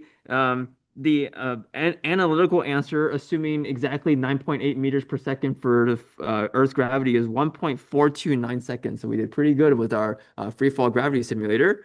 Uh, um, so Right. So hopefully so we'll post the solutions to the free fall gravity simulator on Discord later, so you can take a look at the solutions and how it was implemented. If you didn't have a chance to find a good implementation. I just want now that you've done some object-oriented programming, I wanted to kind of summarize and highlight some of the kind of characteristics of object-oriented programming now that you kind of experienced it. You see that a lot of your coding in object-oriented programming is structured around objects. So you built these objects kind of from the very get-go, and then figure out how do you make these objects do the thing that you want it to do. The code that you wrote depended on the changing or mutable, that's a programming term. Mutable means changeable state of the object. So you probably use variables like self.height and self.velocity, and then those variables change throughout as you wrote them. As you worked with them, every time you call it simulate time step, those variables change because the state of the world is changing. Lots of things in the world change, so it makes oftentimes it makes sense to frame things this way. And generally, when you are approaching a program problem, we recommend trying to identify entities that should become objects and program around this. So, like, if you're making a simulation and you have particles in the simulation, all these particles are kind of the same as each other, but they have different, exact properties, but the properties they have are the same. That's a good way, that's a good thing to put into a class, to be able to structure that. Same thing if you're writing some sort of data reduction pipeline to produce a spectrum file from a pipeline, all those spectrum files may have different data values, but they all have the same format. Again, this is a good place to, make an object or a class that kind of structures how that format and those attributes look like. There are some subtleties and issues with object-oriented programming. One is that creating an object can be slow. So actually creating an object, if you look at the underlying number of function calls that happen underneath the hood for Python, there's a lot of them. So if you're making tens of thousands or hundreds of thousands of objects, you'll notice a slowdown in your code. So don't make everything an object. Every time you're making a new number, don't make it an object, right? It's just gonna slow down your code by having to make objects over and over and over and over again.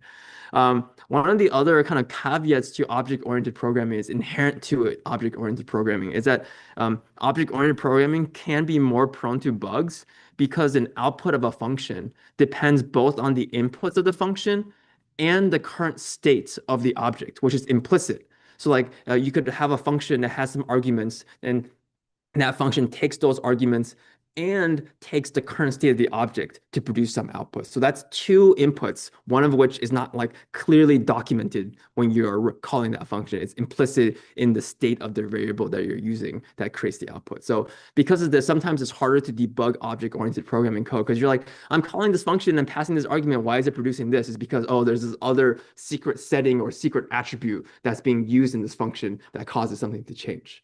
So that's kind of a caveat or a gotcha of object-oriented programming. So there's times in which you maybe don't want to use object-oriented programming as well. If you're interested in learning more, we linked to a few links. One is a more conceptual discussion of object-oriented programming, and one's a more technical, like here are features of Python related to object-oriented programming if you're interested.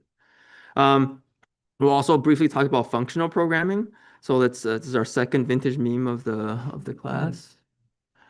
This is really unfair to functional programming because functional programming is actually really really quite useful in many ways, especially in scientific computing. Functional programming, the key paradigm of functional programming is that the function outputs solely depends on the inputs. This is quite a different from object-oriented programming, where you say the function outputs depends on both the function inputs and the state of your objects, right? Here in functional programming, any function should depend solely on the inputs of that function. This is useful in that it's easier to guarantee correctness, but it comes with the con that it's messier to keep track of the changing state of things. You don't want having changing state. So we'll see in a second for the free fall gravity simulator, we'll re-implement it in a functional programming paradigm. You'll see that it's a bit trickier to keep track of the changing state of things because of that. One kind of misbelief is that functional programming is not the same as not using classes. You can still have classes in functional programming. Those classes are generally static and immutable. So immutable is not changing, instead of compared to mutable. So usually if you want to change the state of something, you generally have to create a new object if you want to follow a functional programming paradigm rather than changing the attributes of that object, which is an object-oriented programming paradigm. There are maybe some of you use like AstroPy and I use AstroPy units. AstroPy units is a good example of functional programming, but that uses classes. You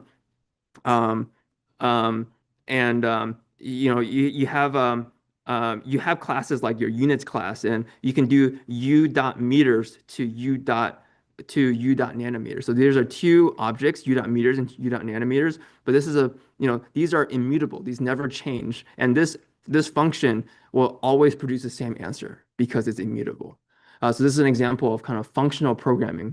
It's really functional programming, but it's using objects to do functional programming.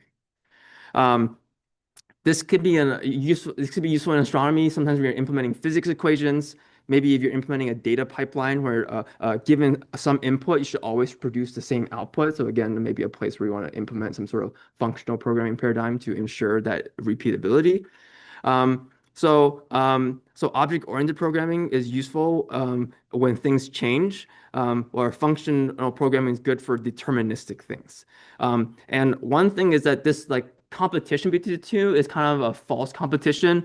Basically, most modern software packages use both paradigms. So it's not like you have to do only object-oriented or only do functional. We're just giving you these two as kind of like design ideas, and you can mix and match them and integrate both of them into your package or code that you write. We're just asking you to be more conscious and about what you're doing when you're doing it, basically. When you're writing function, when you're writing classes, how you're structuring that code.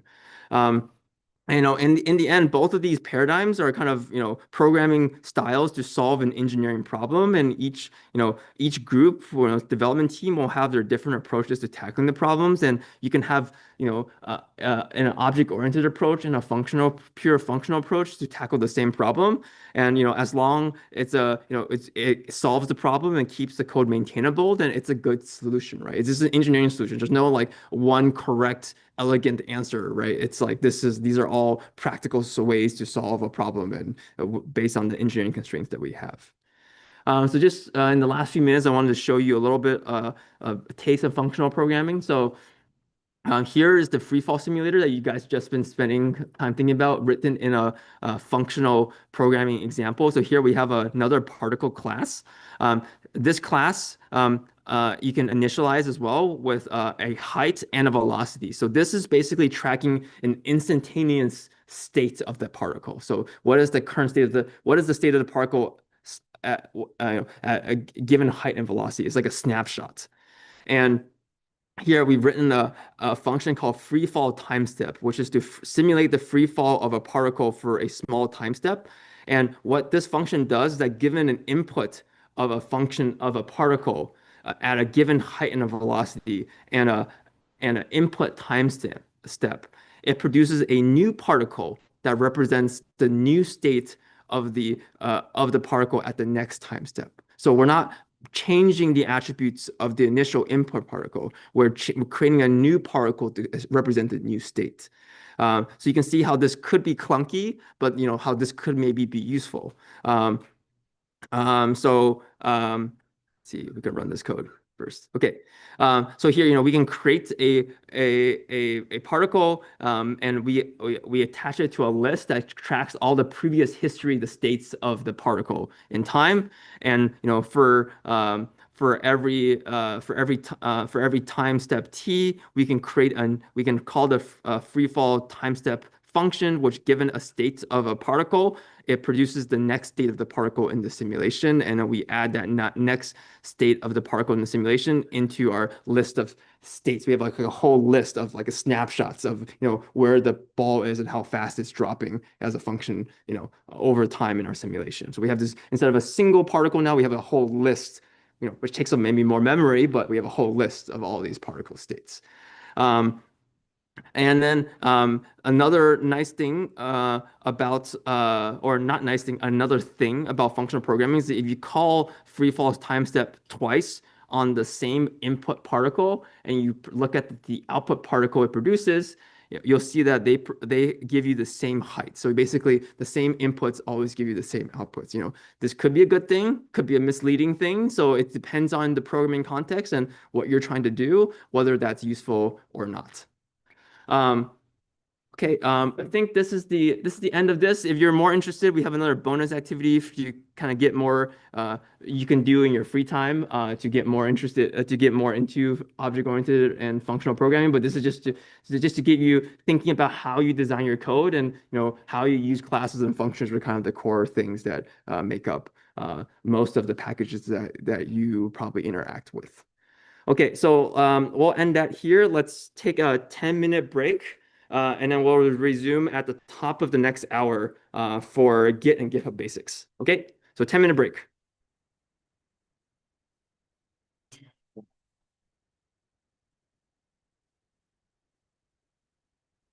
Yeah.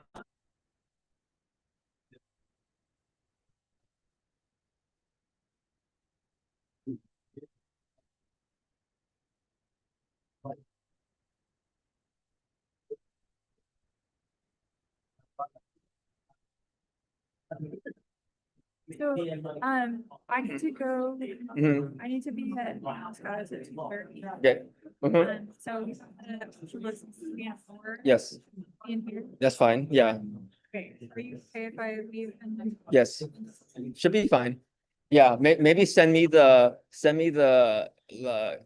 contact information, so if things go wrong, I can contact people. But otherwise, I mean, as long as the doors are unlocked, I think, and we have power, then we should be okay. Like, Right. And then we should make sure before you leave that I'm host of the Zoom room. Or if you have your host key to send it to me, then I can claim host. Oh, sorry.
Okay, now my audio is on. Okay. Okay, everyone. Coming to 11 o'clock. So we're gonna get started on our next lesson here. Let's see. And as long as the sharing. Okay, great. Great. So the next lesson we're going to talk about is we are going to talk about Git. Now you've been exposed to this already a little bit, based on, oh, let me turn on my video as well. That way folks online can see me. Okay, so you've been exposed to this a little bit already, kind of with You're a presenter appearances. Oh, sorry. Let me do this. Huh. Sorry about Now. now. Now it's okay on Zoom? Yeah. Okay, great. Yeah, I don't need to present. Okay, good. Okay, so what is Git? Well, Git is a type of version control. And what version control is that's just a protocol for tracking changes in files. Source control, version control, those are both the same things. So there are many different types of version control out there, but we're going to talk about Git because it's by far one of the most popular protocols in both academia and industry. And as I'll give everyone a moment to appreciate our vintage meme, of course, because Git is so popular, that means it's clear and easy to use, right? Right. Well, okay, so Git, admittedly, there's a little bit of a learning curve to start using it, but it's really powerful. And one of the goals of this workshop is to get everyone comfortable with the basics of Git so you can use it in your own work. So we'll work through this together. Okay. So why should we use version control at all? Well, there's a bunch of different reasons why we'd want to do this. One is to keep track of legacy versions of your code. You can think about this in academia, right? We write a code to produce some result that we publish in a paper, right? We want to freeze that version of the code so we can always reproduce that result in the future. Well, source control gives us an easy way to save those future versions, those versions for the future. Kind of in a similar way, let's say you have this code and it's working, and then you have a great idea. You say, I want to put in this new feature. You put in that new feature and everything breaks.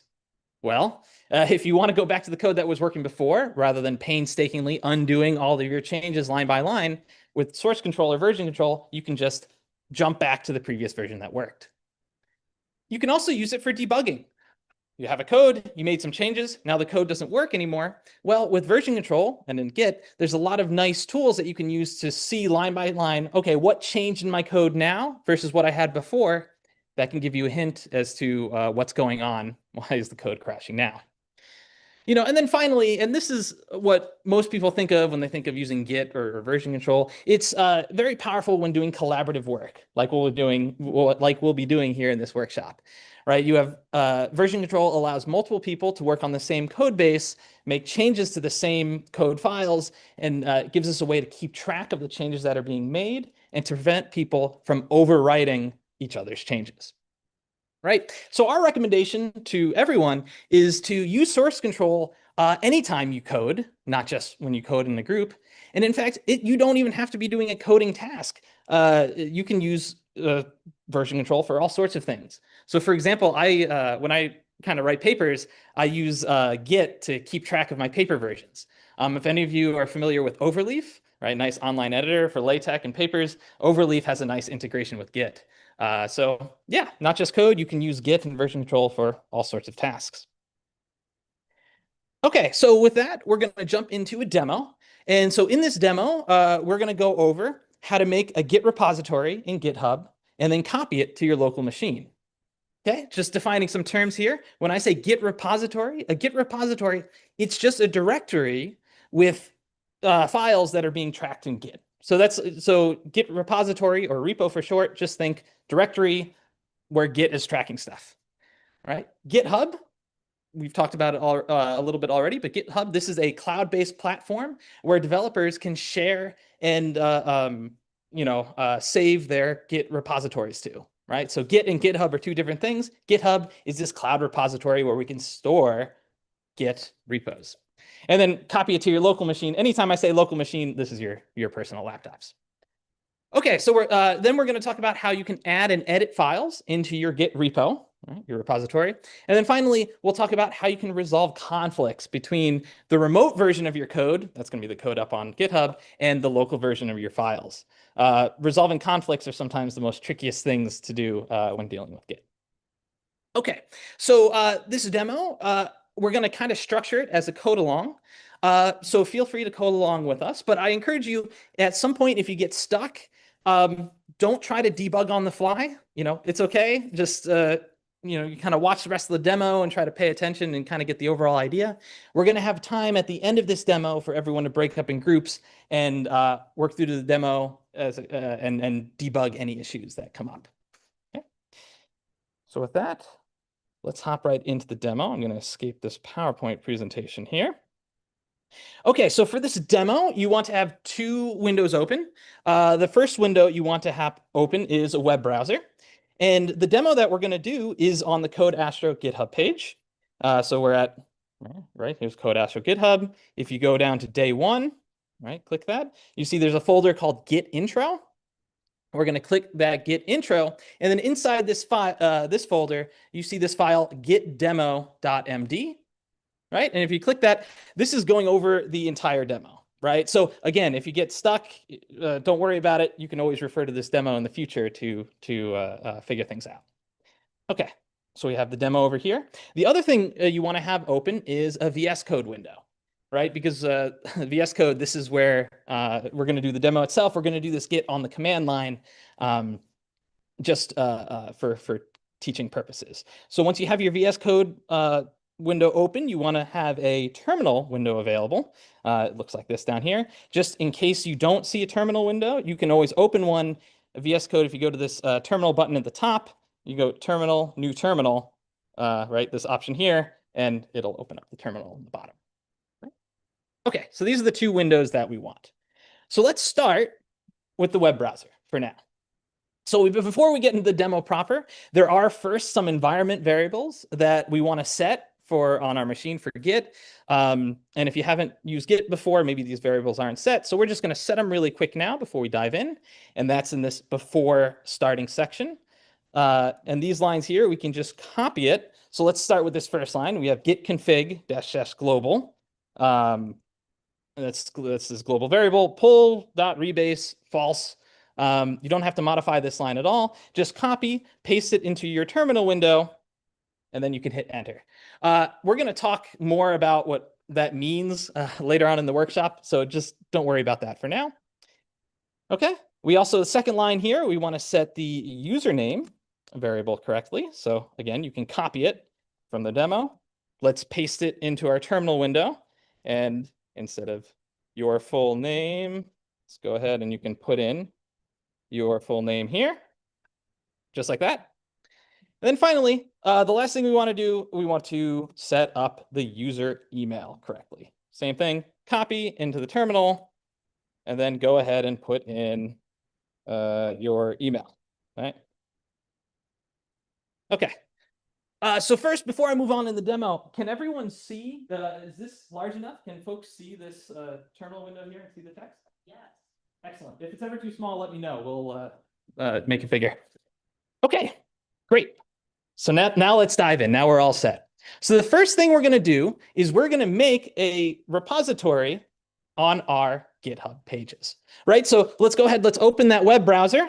Let's open a new tab and go ahead and go to github.com, right? Into your account, right? We should all have accounts here. Once you get to GitHub, you can go ahead and click on your profile, which is in your upper right-hand corner. Right, you get a drop-down menu like this, and then just go down to the repositories tag, and click that. Right, this is where we're going to start. Okay, so let's go ahead. Let's make a GitHub repo on our account, and the way you do that on this screen, if we go to the upper right-hand corner, you see this green button that says New.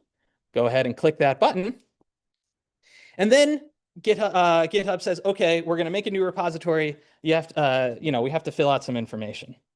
The first thing we need to do is we need to give the repository a name. Now, GitHub is clever. It's going to give you recommendations for different names. Scaling couscous. That's interesting. I'm a lot less creative than that. So I'm just going to name my repository test git, but feel free to go wild, call it whatever you want.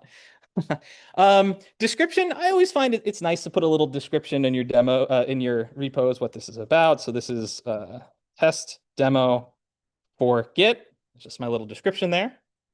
Right, and now we have to select some configurations.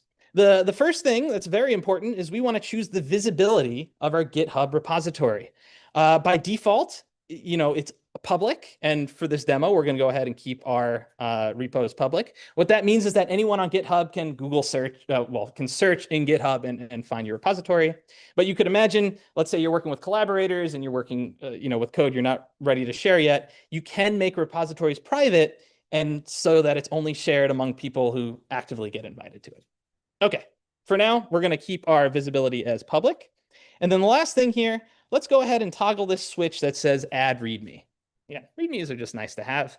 And let's not worry about git ignore or add license for now. These are things we're going to talk about later in the workshop. Okay, so now once we have that, we can go ahead and press this green button at the bottom to create the repository. And then GitHub does its thing. And here we go. We now have a new page on our GitHub account with our test git repository here. Awesome. Okay, so this is well and good. But now let's take this repo that we've created on GitHub and let's copy it down to our local laptops. Right? Now in Git vernacular, that means we want to clone this repository. So how do we do that? Well, first, let's go ahead over to our VS Code window. We have our terminal. And the first thing we need to do is we need to choose a place on our laptop where we want to clone this repository to. You don't, it doesn't matter where on your machine that you copy this repository to. You just don't want to copy it inside of another Git repository, because then that could get complicated. So don't clone this thing inside the code Astro Git repo, for example. You can place this somewhere else on your machine. Okay, so I've made this little test directory that we're going to copy it to. Okay, so how do you clone this repository? If we go to the web page, you can click this green button that says code, right? And you have this drop down here, and you have an HTTPS address. Right? Go ahead and copy this address. Put that button there.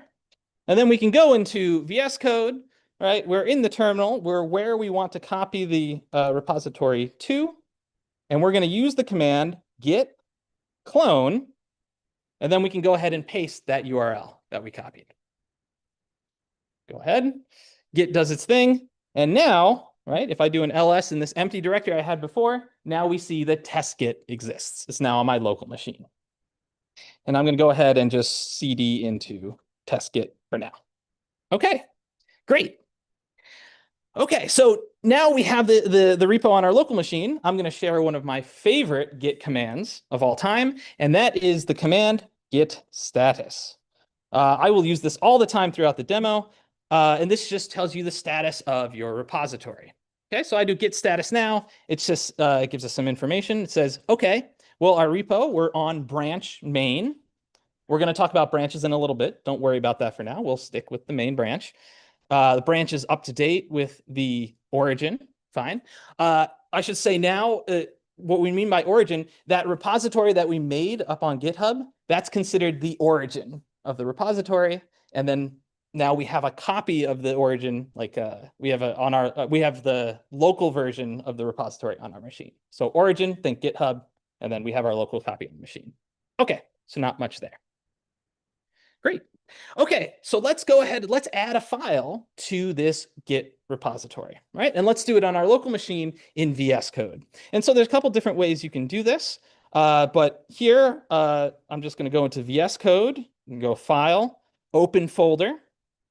And I'm going to open that Git repository that we just made. So for me, it's desktop, and then I have test here, test. And I'm going to just go ahead and open test Git. And now when I do that, I see in this kind of Explorer window here, I see the test Git directory exists. There. Okay. How do we add a file in VS Code to a folder? Well, we can use this button in test Git here. It's got a big plus sign, and it says new file. I'm going to click that, and I have this thing. Let's make a new file called hello.txt, right? And just like that, you see kind of hello.txt opens here. Now, I will point out sometimes as you're doing all of this, move that away, the terminal window disappeared. Don't worry about it. Again, you can always get the terminal window again by going to Terminal, New Terminal, and here the terminal will restart again in this corner. And we want to be inside the terminal. We want to be inside this test kit. Okay. Okay, so we've made hello.txt. Let's go ahead and just add a little line of text here on the first. Okay, I'm just going to add some text there. Okay, now let's go ahead and let's run our git status command again. And if we do that, we see now that, I'm going to make this a little bigger to make it easier to see. We see that our output from git status has changed. Now, Git recognizes, it says, aha, there's this new file, hello.txt in this directory, right? But Git isn't tracking this file yet. It's untracked. We need to tell Git, yes, I want to add this file to the repository. I want you to track it.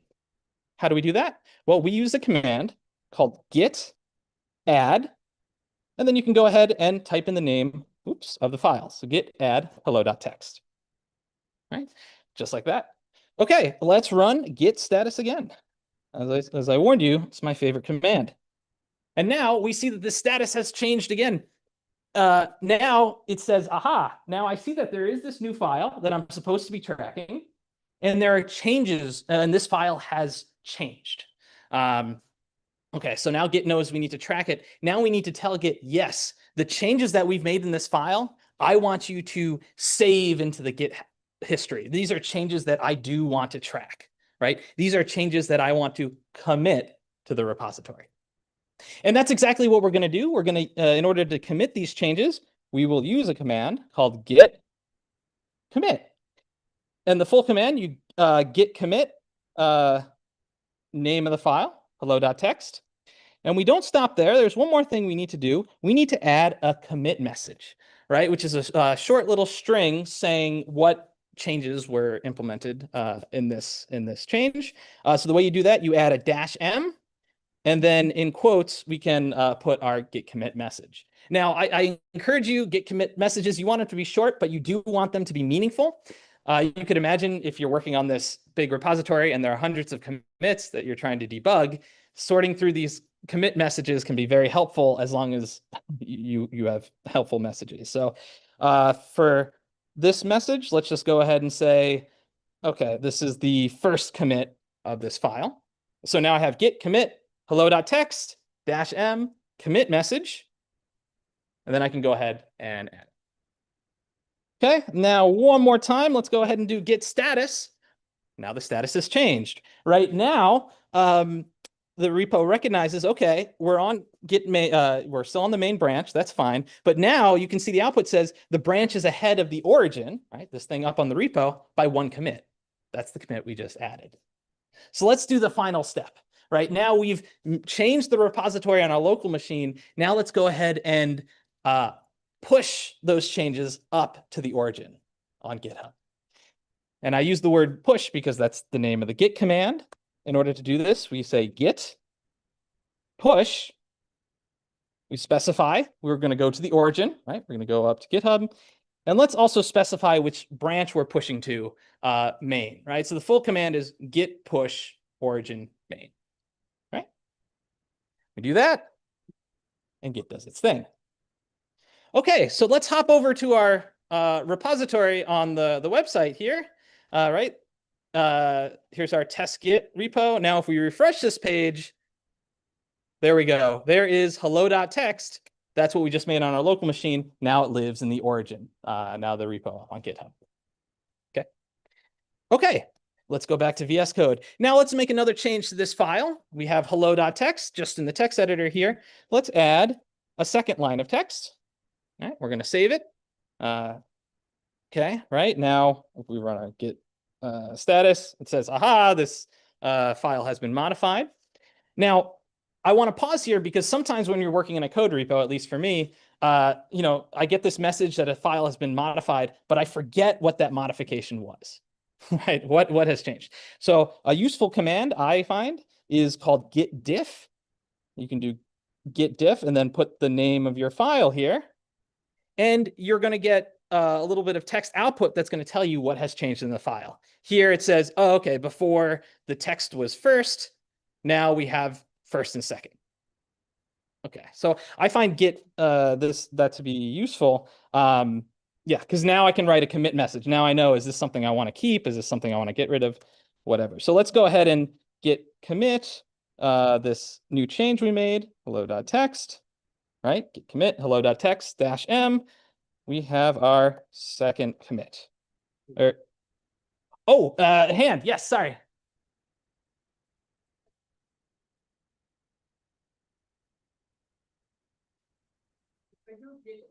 Is it going to give me the original lines and then the other like or it only shows me one change?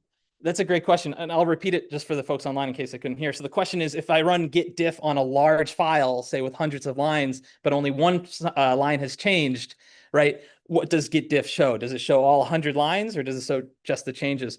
Fortunately, it only shows the changes. So yeah, it it is a nice little tool to use. Okay, great question. Okay, so let's go ahead. I'll just finish the git commit. And let's go ahead and then do push that commit to the origin, git push origin main. Great, right? And then if you want to confirm to yourself that it worked, right? If we go to our webpage, there we go. There's the second commit. Okay, so what we've question, yes. Yeah, why does now You mean like without running git add? Yeah. Okay, so that's a great question. So yeah, excellent. So the question is, how come we were able to commit this second commit without staging it first? What that is, the first time we went through things, we did git add and then did kind of the git commit. So this is, you could certainly do, every time you make a change, you could do git add hello.text and then do the git commit message. For me, there's a little bit of a shortcut here that I happen to use in my git flow. You can after you add the file the first time, you can kind of skip that git add file step by doing the git commit file name. Yeah. So that's why it's just because when we did git commit here, we specified git commit file name, and I've already added it already. So it's a shortcut. I should step back and say there are many different ways to do these commands with Git. So this just happens to be my workflow. But you can certainly do git add file, then git commit, and then run it that way as well. Another question?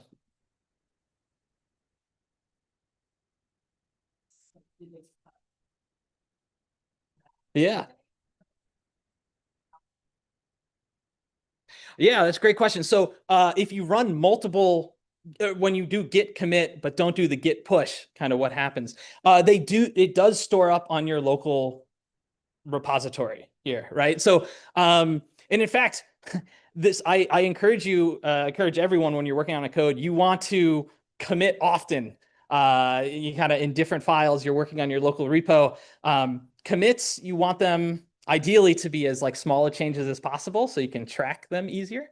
So let's say we were working on a big coding project. I could do commit 1, blah, blah, blah, commit 2, blah, blah, blah, commit 3, and then I could do one git push at the end, and that would push all the commits up to origin.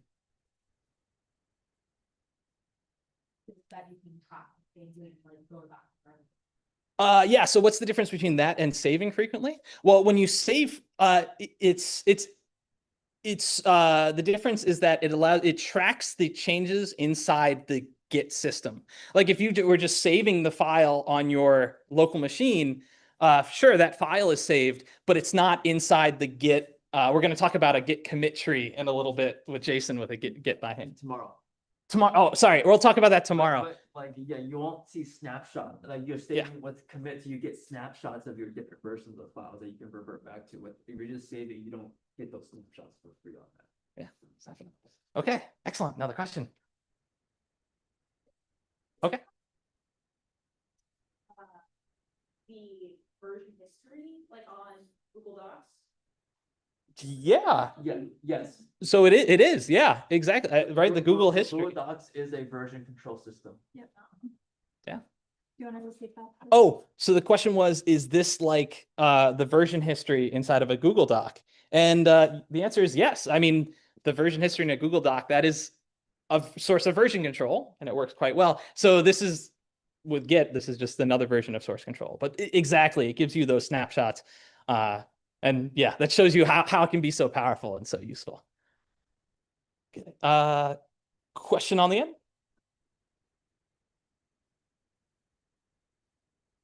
I make 3 changes, so between each change I make a commit message. But I don't push commit versus if I make 3 changes and then do a commit message listing all 3 changes. If I do 3 separate commits, then I have 3 separate versions saved on GitHub versus just one big version saved.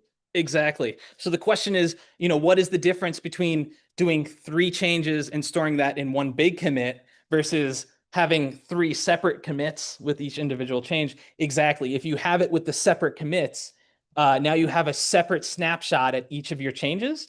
And that, at the end of the day, end of the road, that's easier to debug or track issues that come up. You can imagine if you have you make 3 changes to a code, but there's a problem in your second change. If it's all in one big commit, that's harder to go. You say, okay, I know this is the area where the code broke, but now I have 3 different changes that I'm sorting through to figure out what was the problem. So that's why it's useful to have your commits be short and manageable chunks, as manageable as possible. I think one other thing that's worth clarifying is that you can git commit without git pushing. So git committing just saves those shaft points on your own computer. Git push will push it to GitHub so that other people can access it on GitHub. So you can do one or the other. And I guess with that, you should commit often. But Yeah. then how do you decide how often you should push? Ooh, that's how often you should push. So usually I would say, like, if you're working, so this is hard and fast. I don't know if there's any like strict hard and fast rules, but I would say kind of like a rule of thumb is that, let's say you're working on a kind of a feature for a package. I would usually do lots of commits as I'm building that feature, but I probably wouldn't push it to my branch or whatever until the feature is done. But I don't know. That's not necessarily a hard and fast rule. Do either of you? We're gonna talk about Git flow after this. It's talking about how to use Git in a way to work with multiple people together. And there, we're trying to circumvent like how often you should push and sync changes, because you'll be working on different branches, and the branches will be different from each other, so you don't run into so many conflicts and things like that. But yeah, I think it depends on the person. I try to sync as much as possible to keep everything up to date. Yeah, I also try to sync. Okay, great. Okay, so these have been fantastic questions. I think for the sake of time, I'm gonna push more questions on Piazza. Yeah, I'm gonna push through the rest of the lesson for now. But questions, keep them, post them on Piazza, or yeah, be sure to ask us after. Okay, this is fantastic. Excellent discussion. Okay, so far we've talked about making the changes on local and then pushing them up to the origin, right? But how do we go the other way around? What happens if a collaborator makes a change to your repo and you want to bring that down to your local machine? How do we do that? Well, let's go ahead and simulate this. Let's go ahead to our GitHub page, right? Here's our repo. Here's our hello.txt file. And just for the purposes of this demo, I'm going to edit this file directly on GitHub. This is not something normally I'd recommend that you do. Again, purely for demo purposes. We can edit this file by going to this button all the way to the right. There's this pencil symbol here. I can go ahead and click that. And I'm just going to go ahead and add a third change to hello.txt. And now, in GitHub, in order to save it to the GitHub repo, right, we click this button, commit changes. Before, we have to give a commit message, just like on the command line, whatever, third change, commit changes. Okay, great. So now we have a change on the origin on GitHub. How do we bring that down to our local machine? Well, we pull that change down using a command called git pull, right? And we want to pull from origin, the GitHub that we specified and we want to pull down that main branch. And again, you can do this with different branches, but we'll talk about that later. So git pull origin main. You can go ahead and do that. And there we go. We've gotten our new change now on our local. We can see that, there's this third line of text here. Okay, great. So the last thing we're going to talk about is conflicts, right? Because now you could imagine a situation where there's a change up on the origin, on the GitHub repo, on a line of text, but there's also a change on your local machine, right? You could imagine, what happens when they're in conflict with one another, right? How do we merge? How do we resolve that conflict? So let's go ahead and simulate this. Let's go ahead and we'll go back to the GitHub version, right, with the origin. Let's edit this file directly again, hello.txt. Again, we use this button, that's the pencil in the corner here. And on line 7, let's just, add some text. So I'm going to say this is the origin change, right, on line 7 of this file. And now, just like before, I'm going to commit those changes to the GitHub repo. Okay, I have to give my message, origin change. Great. Okay, so now that's all set. Let's go to now our VS Code window, right? And we have hello.txt locally. Let's also edit line 7 with a local change. Right? We can go ahead and save that. Now we can pretend, let's say we're going along, we're in our Git workflow. This is a change we want to keep, right? If we run git status, I see that hello.txt is modified. I can go ahead and commit hello.txt, right? -m, I need to add that commit message there. I'm going to say, here's my local change, right? Just like that. Then you can go ahead and hit enter. Right? And now, let's say I want to push it up to the origin. I would go ahead and say, oh, well, I want to git push origin main. But now we're going to see something different, right? Because Git's going to recognize it says, oh, wait a minute now. There are changes on the origin that you haven't synced with your local copy first. That's what this is here. So it's going to say, before you can push, you have to run a git pull to pull down these new changes. Right? So let's go ahead and do that. We'll do git pull origin main. And now the code's going to say, uh-oh, I have a conflict. The change on the origin is on the same line as the change on the local copy. And Git has actually modified this hello.txt file to signify what this conflict is. And it's up to us as the users to change, to modify, to resolve this conflict. Okay. So how can we resolve this conflict? A couple things. One thing, you can do this manually. Git will specify using this like greater than head thing, and it's going to show you the changes here. Let's say you just wanted to keep the local change. Well, you could go ahead and delete, everything but the local change, right? And then that would be fine. That would be resolved. I'm just going to undo that for now. You could do the same thing. You could imagine, doing the origin here. But I didn't want to do that manually, though, because, VS Code has some nice integrations here where you can automatically say, do I want to keep the current change, which is local, right? If I click this button here, there we go. Look, I have only the local. Do I want to accept the incoming change instead? That's the thing coming down from the origin. See, changes with the origin. Or do we want to accept both changes? So I don't know. Let's just go ahead and accept the incoming change for the sake of the demo. Right? Okay, great. So now we've accepted that change. There's no more of that, the text that Git automatically added to the file. Now we can save hello.txt. Right? Now we're ready to resolve the conflict in the repo. So how do we do this? Here, we do have to go back and stage the file again. We need to do by stage. That's going back to that command git add we did before. That's called staging the file. So we will git add hello.txt, right? And the hello.txt has been merged. The merge conflict has been resolved. Now we can go ahead and run a git commit. We don't have to specify the file name here because we've set it up before. We do have to always do that commit message, though. So git commit -m. Let's say fix merge conflict, right? And now, finally, now everything is resolved. We can git push origin main. And now we're back up and running again. And if we look now, our local repository is now in step again with the origin. Okay, so that is the demo. So I know that was a lot of things I just threw at you, and we had a lot of great questions and a lot of great discussion. But what we're going to do now, and we're running a little late. How do we want to do timing for this? I think we'll just do this today. I'll do GitFlow tomorrow. Okay, sounds good. Yeah.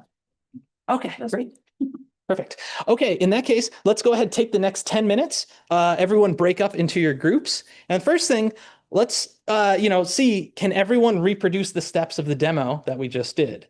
And remember, if you want to access the demo from the start, right, it's on the GitHub page, Code Astro, day 1, Git intro. Everything we just did is on this gitdemo.md. So you can kind of type along to that. And if you have questions, please ask your group members and then ask your TAs and instructors. And then if everyone's able to reproduce the demo, we have a challenge activity for you.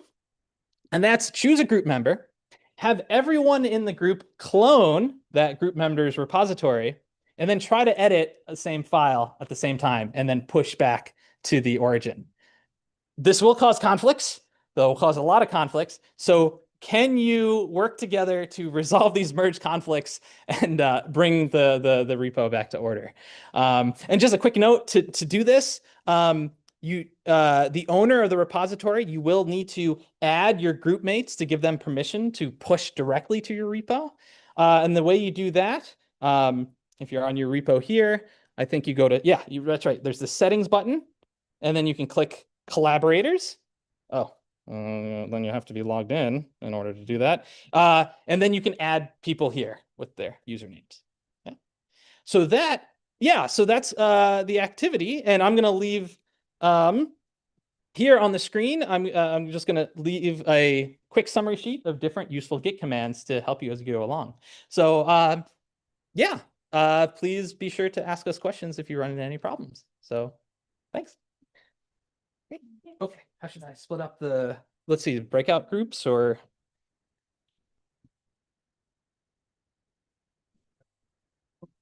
Oh, not play from start. That was, no.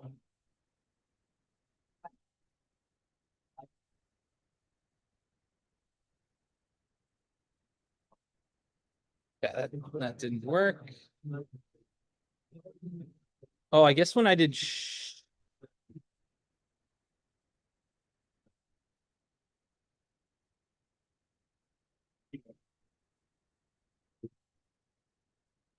what I want.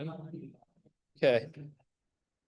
I'm just realizing I don't know if I checked the box to share to breakout rooms. Do I need to, I can unshare and then start sharing again, or is?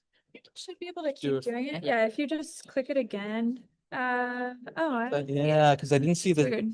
Yeah. I don't know why it said that for me. Maybe because you're not. Maybe I'm not host. You know what? Maybe that's it. Okay. Yeah, let me make you host. Yeah.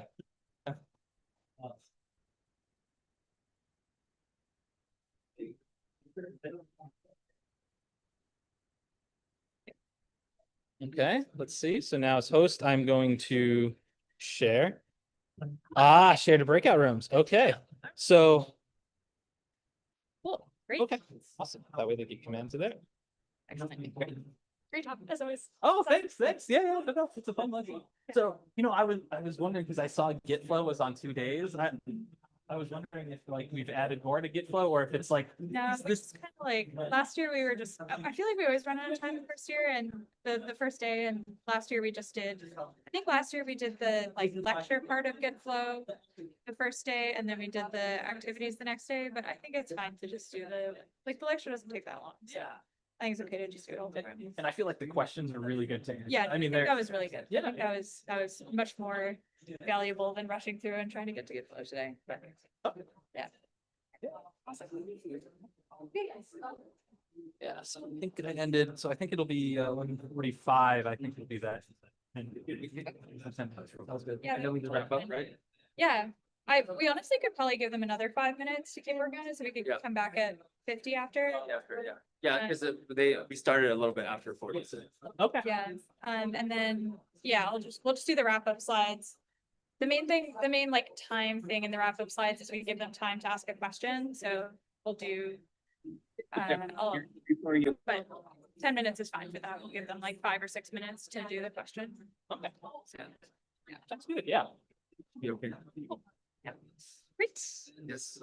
Yes. Tomorrow I'll be a little cramped then if we're doing all our Git flow, but I think it'll work. Yeah. It'll work. We'll make it work. We always figured out somehow. We make up the timings as we go, I think. Yeah. Yeah. We always do somehow.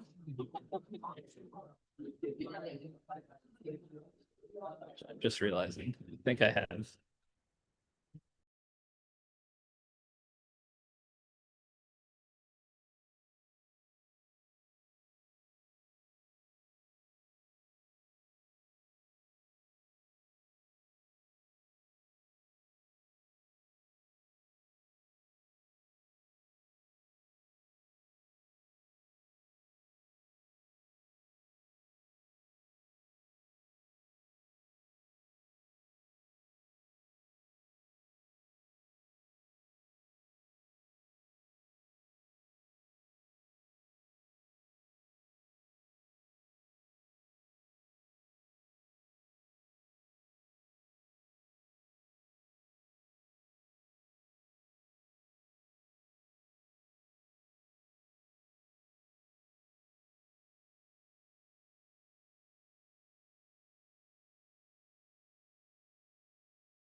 Okay, everyone.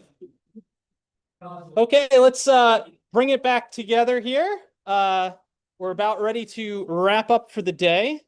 And actually here for the wrap up, I'm going to pass things over to Jason. Yeah.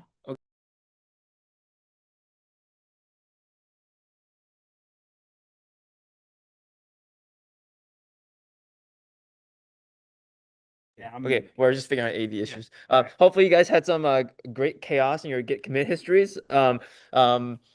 You might be like, I don't want to do this. This is a pain. On top of Git to try to avoid Git conflicts, basically. And it's a how do you develop with multiple people with Git in a way that prevents conflicts from happening. So we'll be talking about that more tomorrow, but we'll just wrap up for today. So let me just share my screen. Okay, and go to slideshow, closing slides, first day one.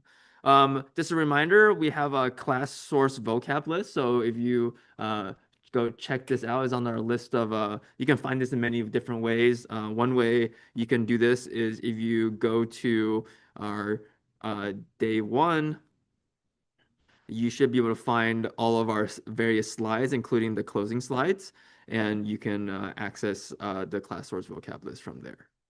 Okay. Um, Um, and just a reminder how to ask questions. Please ask them often. We've been getting lots of great questions, both from in the room and also from people on Zoom, both in the chat box and also on Piazza. So we encourage folks, especially to ask questions on Piazza, because oftentimes if you have the question, it's probably true that other people also have the same question. So if you ask it and we answer, then it probably also helps other people as well. That's why we encourage folks to ask questions on Piazza. You can also ask questions on Discord.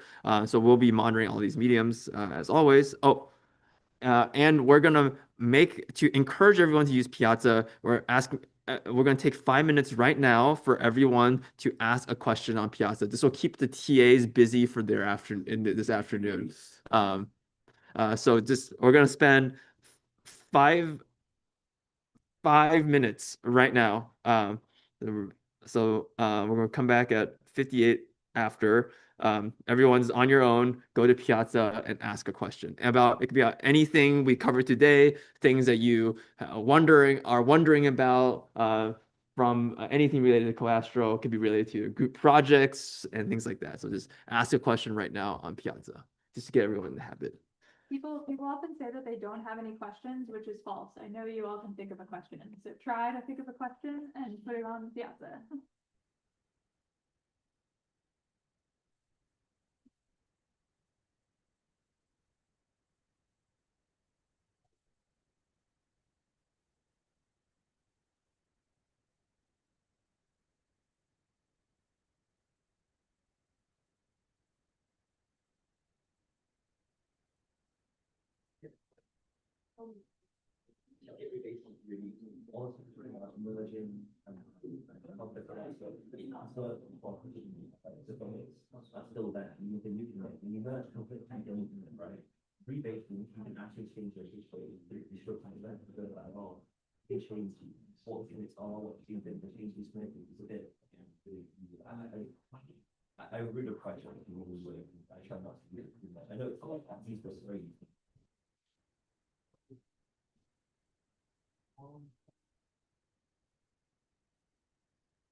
Okay. One more minute. Finish up those questions.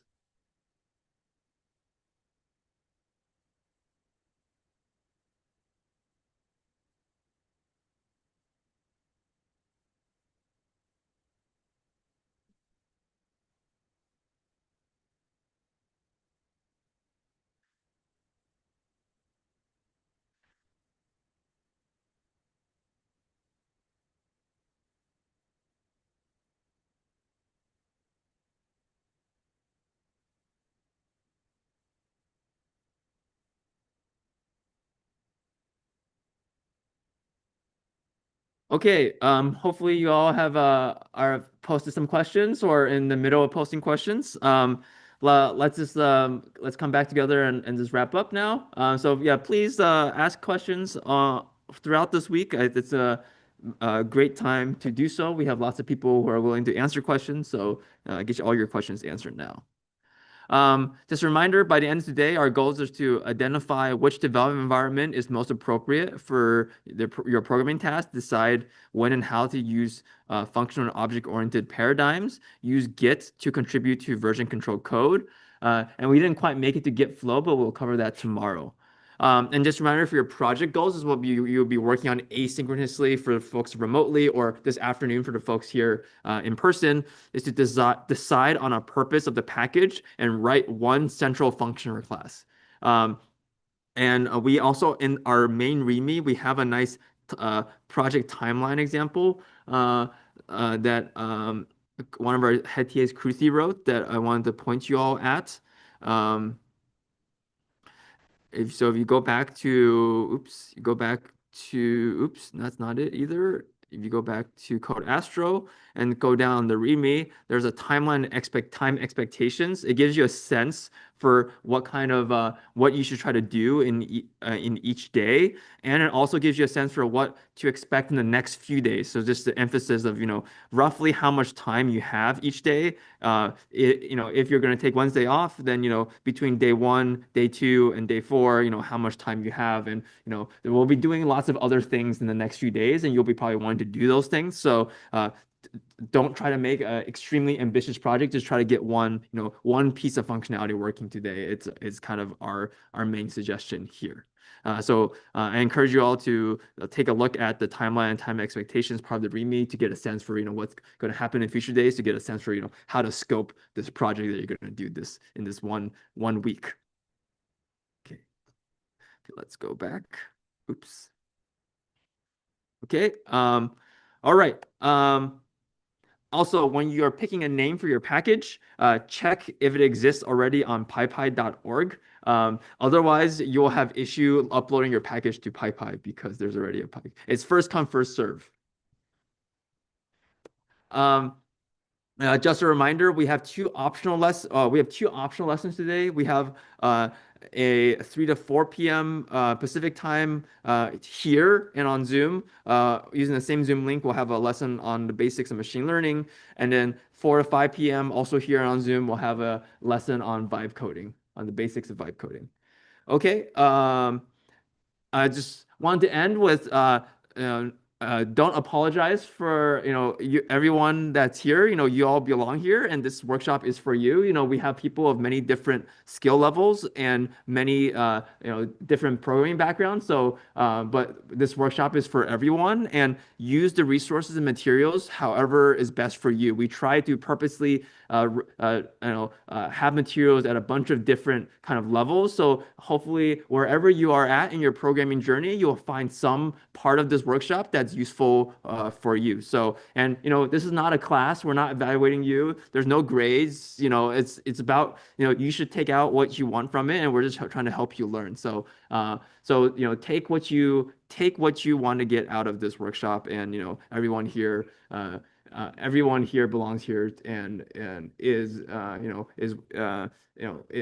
and hopefully can get something useful out of this workshop. Right. This was both of these slides together. Good. And then lastly, just want to remind folks that we have this anonymous feedback form. Please fill it out as often as you want. We'll be continuously reminding folks about this. And this is one way to help us kind of react and improve the workshop as we go. Discord check-in.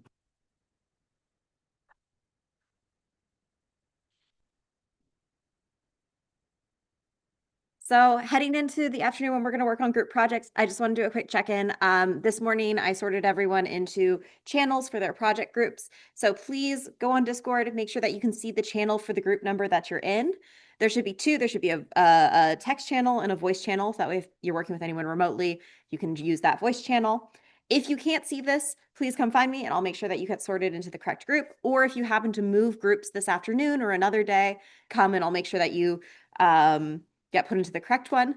Also, we are currently missing Discord handles for some of the people in the workshop. So if you see your name on this list, come find me and tell me what your username is. So that way I know who you are and can put you in the right place. Yeah, just want to get that all sorted out the first day. Thanks, Ray. Okay, yes. So please let Ray know if you have any issues or if you are one of these people. We'll be posting recordings and also answer keys for the morning sessions, such as the programming paradigm stuff. So keep an eye out for that and have a great rest of the day and night or wherever you are. We'll see you all tomorrow for synchronous sessions at the same time. All right, we'll break here. Thanks everyone for attending and thanks everyone on Zoom for your great attention as well.